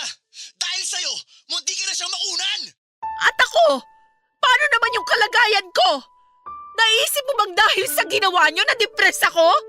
Nawalan ako ng ganang mabuhay? Ilang beses na akong nag-attempt na magpakamatay dahil sa sobrang lungkot. Hindi mo ba naisip yon? Labas na ako dyan. Kung anong ginawa mo sa sarili mo after ng hiwalayan natin, wala na akong kinalaman dun. Grabe ka! Grabe! Wala ka man lang pakialam sa mga nangyari sa akin? Kasalanan mo kung bakit ako nagkaganito. Ikaw ang sumisira ng buhay mo, hindi ako! Kung tinanggap mo na lang sana na tapos na tayo, di na tayo aabot sa ganito! Hindi madaling tanggapin kasi mahal pa rin kita. Hindi na kita mahal. Ayoko na sa'yo. Ano bang di mo maintindihan dun? Hindi ko maintindihan kung paano mo itinapon ang lahat ng meron tayo dahil sa Gina na yan. Kasi siya ang mahal ko! Pero minahal mo rin ako. Wala na akong pagmamahal sa'yo. Kahit nga respeto, wala na rin eh. Dahil sa mga ginawa mo. Jeffrey! Kapag may nangyari kay Gina at sa magiging anak namin, hindi ko alam kung anong pwede kong magawa sa'yo. Mag-usap tayo, Jeffrey, please. alam ko meron ka pa rin natitirang pagmamahal sa akin. Kaya pa nating i-workout yan. Buwang ka na ata talaga, Dayan. Kailangan bang iuntog pa kita sa pader para matauhan ka, ha? Ayoko na sa'yo. Si Gina na ang buhay ko. Siya ang mahal ko. Kahit ilang beses ka magmakaawa sa akin, walang mangyayari. Hindi kita babalikan kasi ayoko na sa'yo! Jeffrey! O ikaw, hayop ka! Huwag ka magpapakita sa akin! Baka di kita matansya!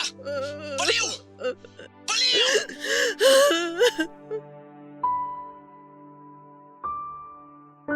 Tinapos ni Jeffrey ang tawag pero kinonta ko siyang muli.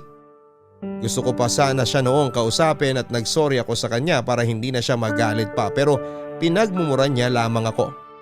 Sobra na ang galit na naramdaman niya sa akin, kaya lahat ng masasakit na salita ay binitawan na niya. Hanggang sa dulo ay sinubukan ko makipagbalikan sa kanya at nakiusap ako na huhupa rin naman yung galit niya at makakapag-usap na rin kami ng maayos. Pero hindi po yon nangyari.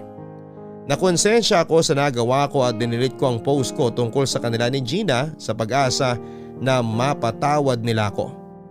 Naisip ko pa na kapag ginawa ko yon ay hindi na magagalit sa akin si Jeffrey. Naisip ko na baka kausapin na niya ako ulit. Inintay ko ang tawag niya o kahit text man lang at umaasa ako noon na makakatanggap ako ng sorry sa lahat ng mga masasakit na sinabi niya. Pero wala akong natanggap kahit isa. Makalipas ang ilang araw after noong pag-uusap namin ni Jeffrey ay chinek kong muli ang Facebook nila ni Gina. Doon ko nakita na nag-post sila tungkol sa akin. Ilabanan nila ang pinost ko tungkol sa kanila at pinost nila yung mga messages ko kay Jeffrey. Yung mga pagmamakaawa ko sa kanya para magkabalikan kami. Pinost nila lahat yon at pinahiya din nila ako sa Facebook. Marami rin ang kumampi sa kanila at sinabing baliw at obsessed daw ako kay Jeffrey. Binuli ako ni Gina at Jeffrey at natuwa sila dahil may mga taong nakaintindi sa sitwasyon nila. Kahit mismong pamilya ni Jeffrey na inakala kong magiging kakampi ko ay tinalikuran na rin ako. Sinabi nila lahat ng issues nila sa akin at pinagmukha nila akong tanga na habol ng habol kay Jeffrey. May mga nag-message na rin sa akin na pinagbantaan ang buhay ko. Wala na akong naging kakampi noon. Doon ko na talaga naramdaman na kailangan ko nang bumitaw kay Jeffrey. Nag-deactivate ako ng Facebook at sinubukang ibalik sa dati ang nasira kong buhay. After ilang years ay nakapag-move on na rin ako kay Jeffrey Papadudut. Nakipag-date na rin ako pero hindi nag-workout lahat. Naramdaman ko kasi na may trust issues pa rin ako. Na-trauma ako sa nangyari sa amin ni Jeffrey kaya hindi ko magawang makipagrelasyon ulit. Natakot ako na baka maulit lamang ang nangyari. Baka hindi ko na yon kayanin pa kung sakali. Hindi ko na mahal si Jeffrey pero aminado akong hindi pa ako fully healed sa mga nangyari. Maaring natanggap ko lang na tapos na kami kaya naka-move on ako. Pero kung usapang handa na ba akong magtiwala muli ay hindi ko pa yon kaya noon. Pinagpatuloy ko lang ang buhay ko noon. Walang ibang inaasahan at nakontento sa kung anuman ang meron ako. Siguro nga kapag hindi mo inaasahan ay saka may dumarating sa'yo. Wala namang dumating na bagong pag-ibig sa akin pero may dumating na isang balita na nagpabago ng buhay ko. Nasa trabaho ako noon nang tawagan ako ni Abby, dating katrabaho at kaklase ni Jeffrey. At minsan ay nakilala ko sa isang okasyon. Nagulat ako dahil naalala pa niya ako. Sinabi niyang may kailangan siyang sabihin sa akin. Hanggat maaari noon Papadudot ay ayokong makita o makasalubong man lang ang mga taong involved sa buhay ni Jeffrey. Iniwasan ko na silang lahat mula noong nag-decide akong i-let go na siya. Pero nilapitan ako ni Abby sa hindi ko malamang dahilan. Nagdahilan ako at sinabing busy ako at sinabi ko nga sa kanya na i-text na lang niya kung ano man ang sasabihin niya. Pero sinagot niya at sinabing napaka-importante ng sasabihin niya sa akin. Sinabi ko na lahat ng dahilan na pwede pero hindi niya ako tinigilan hanggat hindi ako pumayag na makipagkita sa kanya. Nakulitan ako at sinabing isang beses ko lang siyang pwedeng kausapin dahil marami akong ganap sa buhay ko at umuo naman siya. Nagkita po kami after work. Buti naman at nakipagkita ka na sa akin. Mapilit ka eh. Pasensya na kung naistorbo kita ha. Importante kasi. Sinabi ko naman kasi sa'yo na i-text mo na lang sa akin eh. Ay naku, mahirap sa text. Sana in-email mo na lang. Kailangan kasi sa personal ko to sabihin. O sige, simulan mo na. Kailangan ko na ring makauwi bago mag alas 8 ng gabi. Ano ba yung sasabihin mo? Kailangan ko lang naman ng pirma mo after ko i-explain ang… Pirma? Huwag mong sabihin na may iaalo ka sa aking pagkakakitaan ha. Naku, wala akong budget para dyan. Lalo na kung networking yan. Pass talaga ako. Ay hindi. Tungkol to sa insurance. May insurance na ako. 3 pa nga. Kay Jeffrey to. Jeffrey? Nagkamali ka ata ng tinawagan. Hindi. Ikaw talagang kailangan ko makausap. Almost 4 years na kaming hiwalay ni Jeffrey. Wala na akong balita sa kanya. So hindi mo na balita ang patay na siya? Patay na si Jeffrey? Oo, 2 months ago. Seryoso ba yan? Ay, sorry ha. Akala ko kasi alam mo na eh. Sabi ko nga sa'yo, wala na akong balita sa kanya. Na-hit and run siya. Sorry, natawa ako. Parang masaya kapag namatay siya. Sa laki ng kasalanan niya sa akin, baka duraan ko pa yung puntod niya. Grabe ka naman. Niloko niya ako. Pinagsalitaan ng masama. Binuli nila ako ng pinagpalit niya sa akin. Bakit hindi ako matutuwa sa nangyari sa kanya? Deserve niya yan. Well, may pinagsamahan pa rin naman kayo. I'm sure marami pa rin namang magandang nangyari sa relasyon ninyo bago kayo natapos. Naku, ang hirap ng alalahanin lahat ng magagandang nangyari sa relasyon namin. Burado na lahat ng magagandang alaala ko sa kanya kung alam mo lang. Ganong katindi ang ginawa niya sa'yo? Traumatic ang ginawa niya. Na-depress ako. Nagpa-psychiatrist ako. Ilang taon bago ako nakabangon sa ginawa nila ni Gina. Si Gina ba ang… Oo. Siya ang ipinalit niya sa akin. Ewan ko kung kinasal sila. Wala na akong pakialam doon. Sorry ha.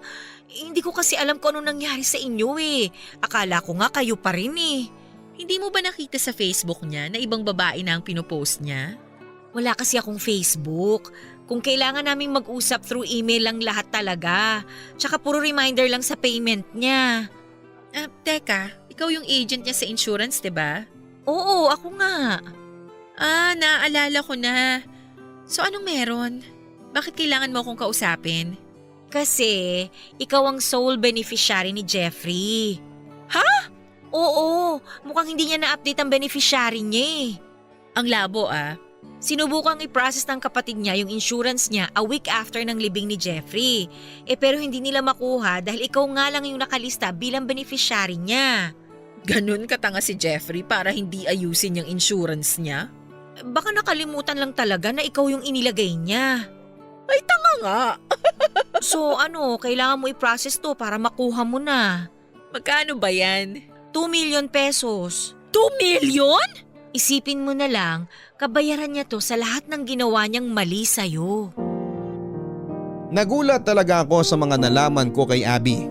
Nagpatulong ako sa kanya kung paano iproseso ang insurance ni Jeffrey para makuha ko na ang pera. Marami ako naisip na pwede kong bilhin sa pera. Natawa na lamang ako dahil nagkapera ako ng hindi oras dahil sa pagiging pabaya niya. Naisip ko ring tama si Abby para yung kabayaran sa lahat ng ginawa niyang mali sa akin. Naalala ko nga noong nag-start siyang maghulog noon. Sinabi niya sa akin na pangsimula ko raw yon kapag nawala siya. Sinabi niya na baka siya ang maunang mawala. Nangyari nga naman dahil doon ay inayos ko na rin ang insurance ko. Hindi ko rin siya natanggal sa listahan ng beneficiaries ko. Nagpasalamat na lamang ako na siya yung naunang namatay dahil ayokong mapunta sa kanya lahat ng pinaghirapan kong bayaran ng ilang taon. Makalipas ang ilang buwan ay natanggap ko na ang pera mula sa insurance ni Jeffrey. Hindi ko pa yon ginalaw dahil nagpaplano pa ako kung saan ko yon magandang gamitin na mapapakinabangan ko. Makalipas ang 2 linggo after kong makuha ang pera ay tinawagan ako ng kapatid ni Jeffrey. Kinumusta niya ako at alam ko noon kung ano ang habol niya pero kunwari wala akong alam. Marami pa siyang sinabi sa akin bago niya isinegway sa insurance money ni Jeffrey. Gusto raw ng pamilya nila na kunin yon sa akin dahil deserve daw nila. Natawa na lamang ako. Sinabi ko na hindi ko kasalanan kung hindi ako tinanggal ni Jeffrey bilang beneficiary niya. Nagmakaawa ang kapatid niya at sinabing kahit kalahati lang daw ang ibigay ko. Hindi ko pa rin sinunod ang gusto nila at wala silang nabanggit tungkol kay Gina. Hinintay ko lang na i-bring up niya si Gina sa usapan para malaman ko kung hanggang sa huling hininga ni Jeffrey ay sila pa rin. Pero wala. Nung napansin ng kapatid ni Jeffrey na wala siyang makukuha sa akin ay malulutong na mura ang tinanggap ko mula sa kanya. Tinawanan ko lamang siya dahil alam kong napuno na siya. Naalala ko lang kasi bigla yung mga masasakit na sinabi niya sa akin noong binubuli ako ni na Jeffrey at Gina sa Facebook. Hindi ko yon kinalimutan. Kaya masaya ako na nilapitan niya ako para hingin ang pera ni Jeffrey sa akin. Naiparamdam ko kahit papaano na may karma para sa kanila.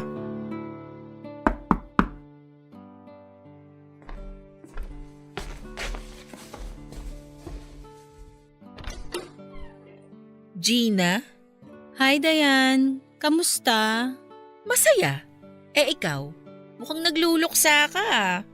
Alam ko na balitaan mo na yung nangyari kay Jeffrey. Oo, good for him. Grabe ka naman. Sa dami ng ginawa niya sa akin, pasalamat ka pa nga, yan lang ang sinabi ko. Baka naman pwede mo na siyang patawarin. Matagal na rin naman yun. Patawarin mo na kami. Bakit ako magpapatawad? Kasi nga, matagal na yun. Di rin maganda na may galit ka sa puso mo hanggang ngayon. Lalo sa taong nananahimik na. Kung nasan man si Jeffrey ngayon, sana hindi siya matahimik. Dayan naman. At sana, pati ikaw, hindi rin matahimik. Hihingi ako ng tawad sa mga nagawa ko at nagawa ng asawa ko sa'yo. Kinasal pala kayo. Oo, 2 na rin ang anak namin. Magkasunod lang ako nabuntis.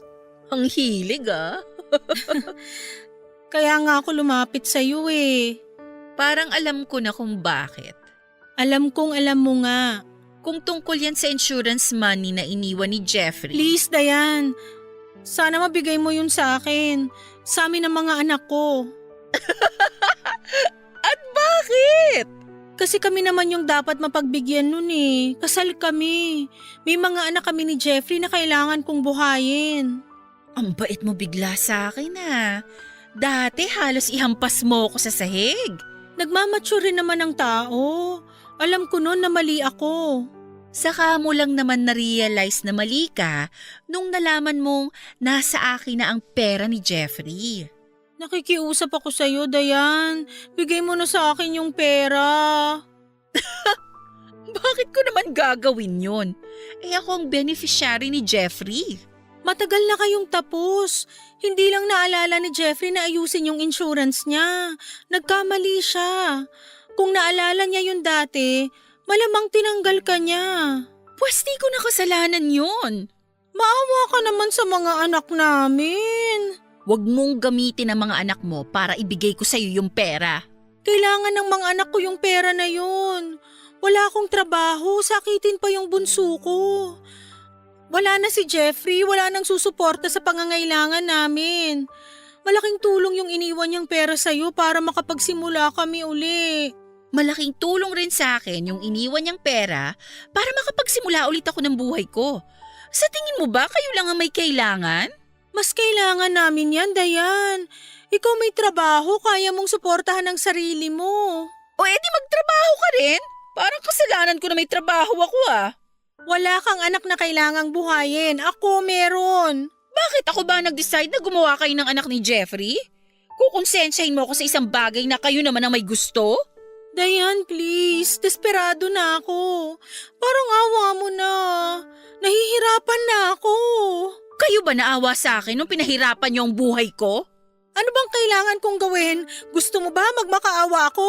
Lumuhod? Sabihin mo lang, gagawin ko. Ibigay mo lang sa akin yung pera. Grabe nagagawa sa'yo ng pera. Kung may anak ka, maiintindihan mo ko. O kaso wala. Tinanggalan niyo ako ni Jeffrey ng tsansa na magkaroon ng anak. Please, Dayan. Alam ko di na mababalik ang dati pero… Malis ka na? Naantok na ako eh. Bye!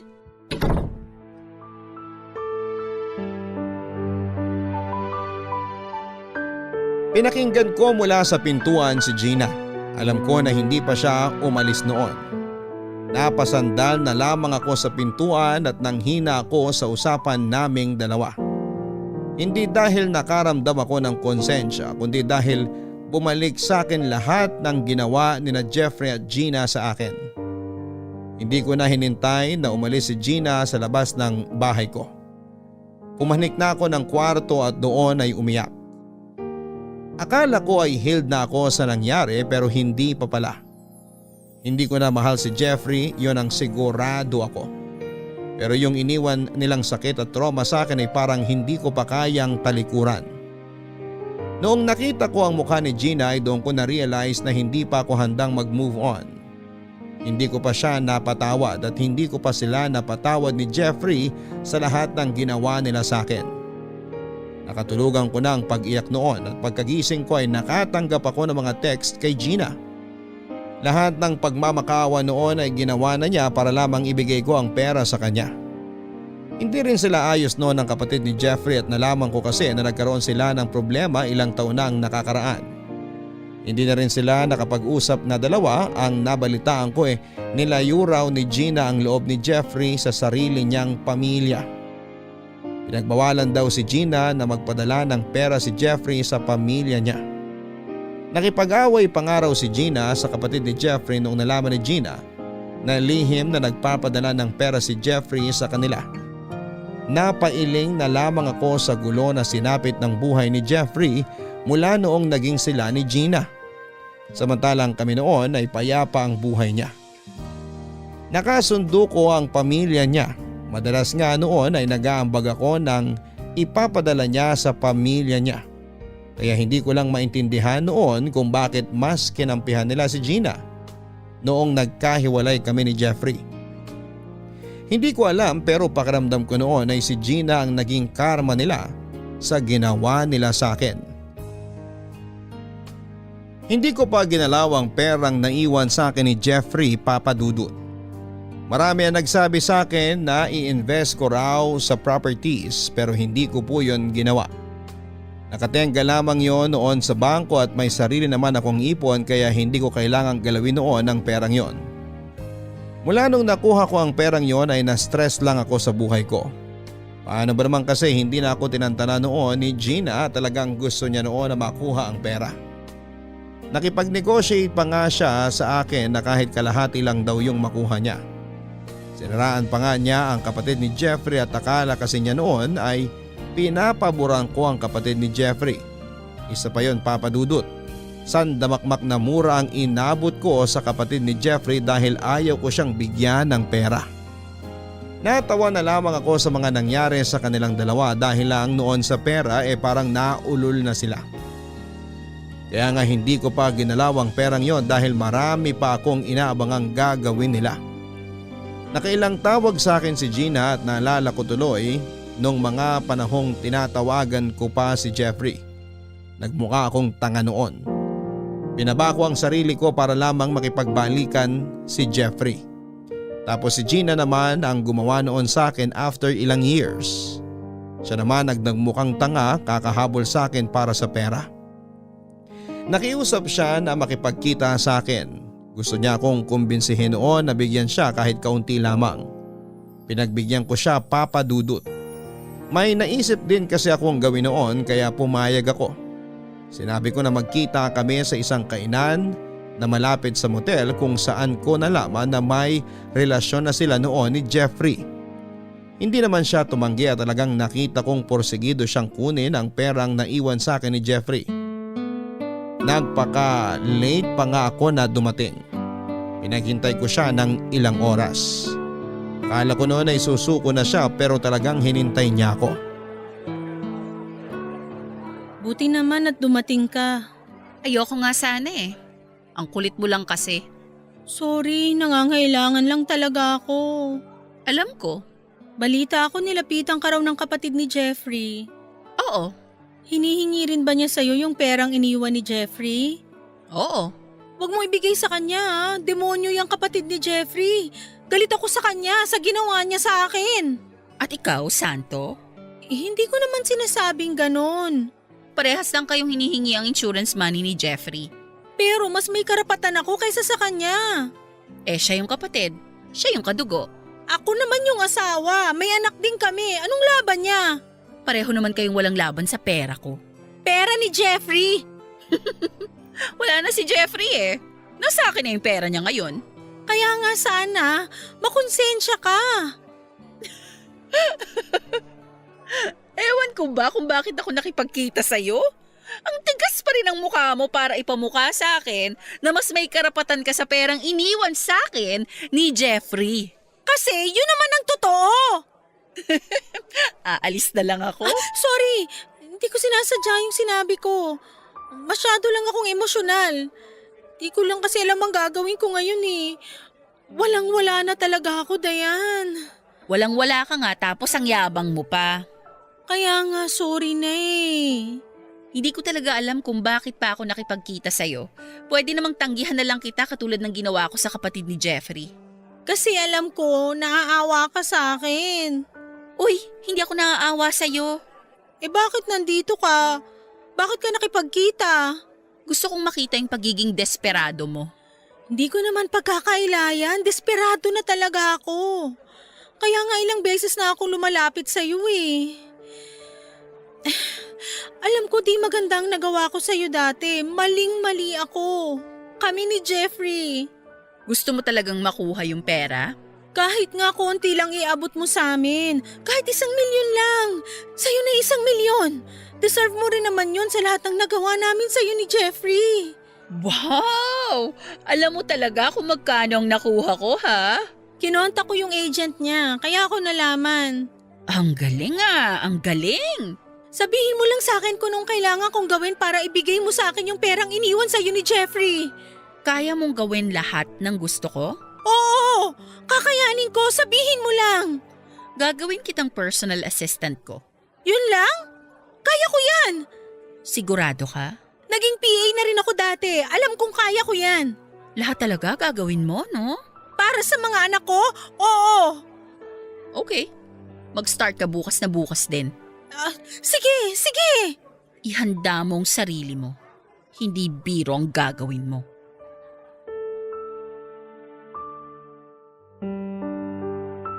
Doon pa lang binalaan ko na si Gina. Naramdaman kong natakot siya pero pumayag pa rin.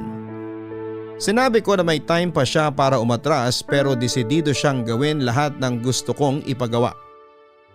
Sinabi naman niya na wala siyang trabaho kaya may time siyang maging PA ko. Kinabukasan ay nag-start na si Gina para maging assistant ko at naging parang kasambahay ko na rin siya dahil kahit mga gawaing bahay ay pinagagawa ko na sa kanya. Tumira silang mag-ina sa bahay ko at nakiusap siya na kahit pagkain lang ang ibigay ko sa kanila habang hindi ko pa ibinibigay ang insurance money ni Jeffrey. Natawa ako kasi ganun siya kakampante na ibibigay ko talaga sa kanya ang pera. Lahat ng inuutos ko kay Gina ay sinusunod niya. Kahit nga yung pangha-hand wash ng mga panty ko ay ginagawa niya, kapag may mga mali siyang ginagawa ay sinisigawan ko pa siya. Pinapahiya ko rin siya sa harapan ng mga tao at alam ko noon na napupuno na siya sa akin pero tiniis niya. Hindi siya nakalaban sa akin dahil hawak ko noon ang alas. Inalipin ko siya for almost a year. Pinagsalitaan ko siya ng masasakit para mailabas ko lahat ng naipong kong galit sa ginawa nila sa akin ni Jeffrey. Lahat yon ay tinanggap niya. Nakita ko naman sa kanya na nakukonsensya siya sa nangyari sa akin. Hindi ko lang in-acknowledge yon dahil baka lumaki ang ulo niya. Sinubukan niyang mag-advance kahit 100,000 lang. Pinawanan ko lang siya, Papa Dudut. Pinaramdam ko sa kanya na walang kasiguraduhan na ibibigay ko sa kanya ang pera. Hindi naman siya nawala ng pag-asa at mas sinipagan pa niya ang pag-aasikaso sa akin para maawa ako. Nilapit din niya sa akin ang mga anak nila ni Jeffrey para makumbinsi akong kailangan nga talaga nila ng pera.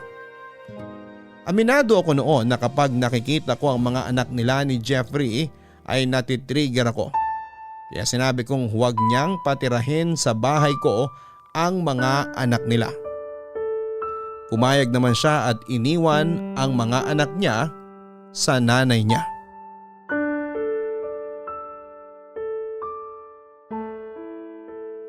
Kinuha na ng nanay ko yung mga anak ko. Good! Baka madamay pa sila sa galit ko sa inyo ni Jeffrey. Naiintindihan kita, pero sana labas na yung mga anak ko sa nagawa namin ni Jeffrey sa'yo. Kaya nga pinaalis ko sila rito, 'di ba? Kasi ayokong madamay sila. Salamat naman kung ganun. Napakamalas nila. Bakit naman? Kasi kayo ang magulang nila.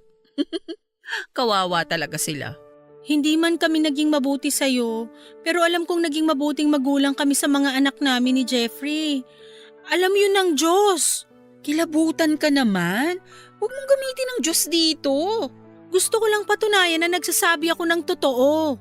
Wala akong pakialam. Papanik na ako sa kwarto. Iusin mo tong kusina. Ang kalat. Sige, sorry di ko agad naayos kanina. Nagmamadali kasi ko. Ang daming kalat. Ilang beses kong sinabi sa'yo na ayoko ng makalat na bahay. Mula nang dumating ka rito, mas kumalat pa eh.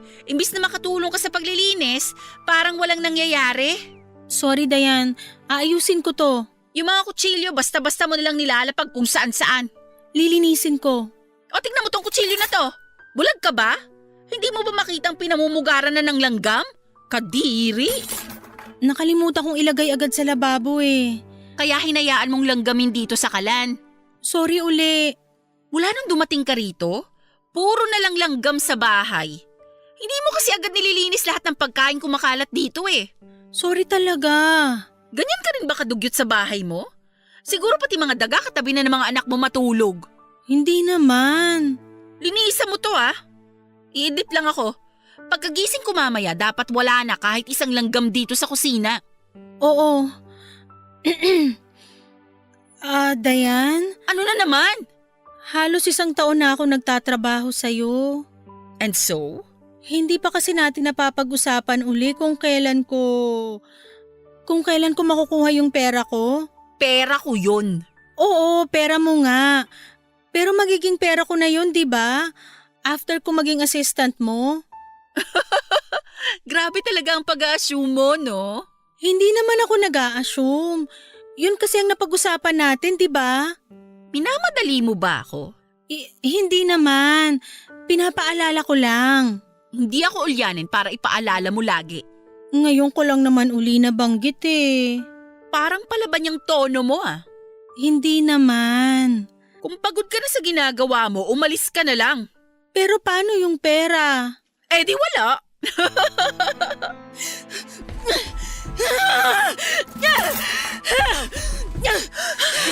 Sobra ka na ha? Gina, ibaba Gusto mo mo saksakin kita? Ha? Tinis kita ng halos 1 taon! Kala mo ba ikaw lang ang nagtiis? Lumalabang ka pa ha? Gusto mo tara ko sa leg mo tong kutsilyo? Kung gagawin mo yan, paano ang perang hinihingi mo? Sa tingin mo makukuha mo yon? Wala na akong pakialam! Pag pinatay mo ako, paano ang mga anak mo? Tumigil ka! Kapag nakulong ka, paano sila?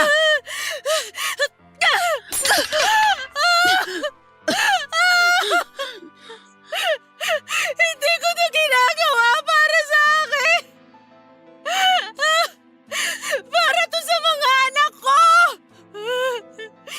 Hindi ako mukhang pera! Gusto ko lang mabigyan ng magandang buhay ang mga anak ko! Mahirap bang intindihin yan! Umalis ka na bago ako tumawag ng pulis! Naiintindihan ko yung galit mo! Oo! Mahirap patawarin ang ginawa namin ni Jeffrey sa'yo at pinagsisisihan ko na yon! Pero sana kahit papano makaramdam ka ng awa sa mga anak ko! Ayoko silang magdusa sa ginawa namin sa inang tatay nila! Kung gusto mo akong pahirapan, sige! Pero ibigay mo sa mga anak ko ang magandang buhay! Kahit pang raos lang nila hanggang sa makayanan na nila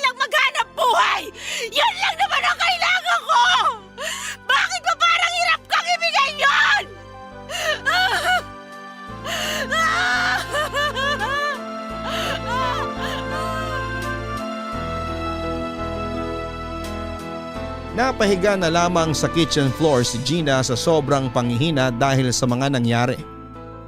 Nanginig ako dahil sa takot na humalo sa konsensya ko.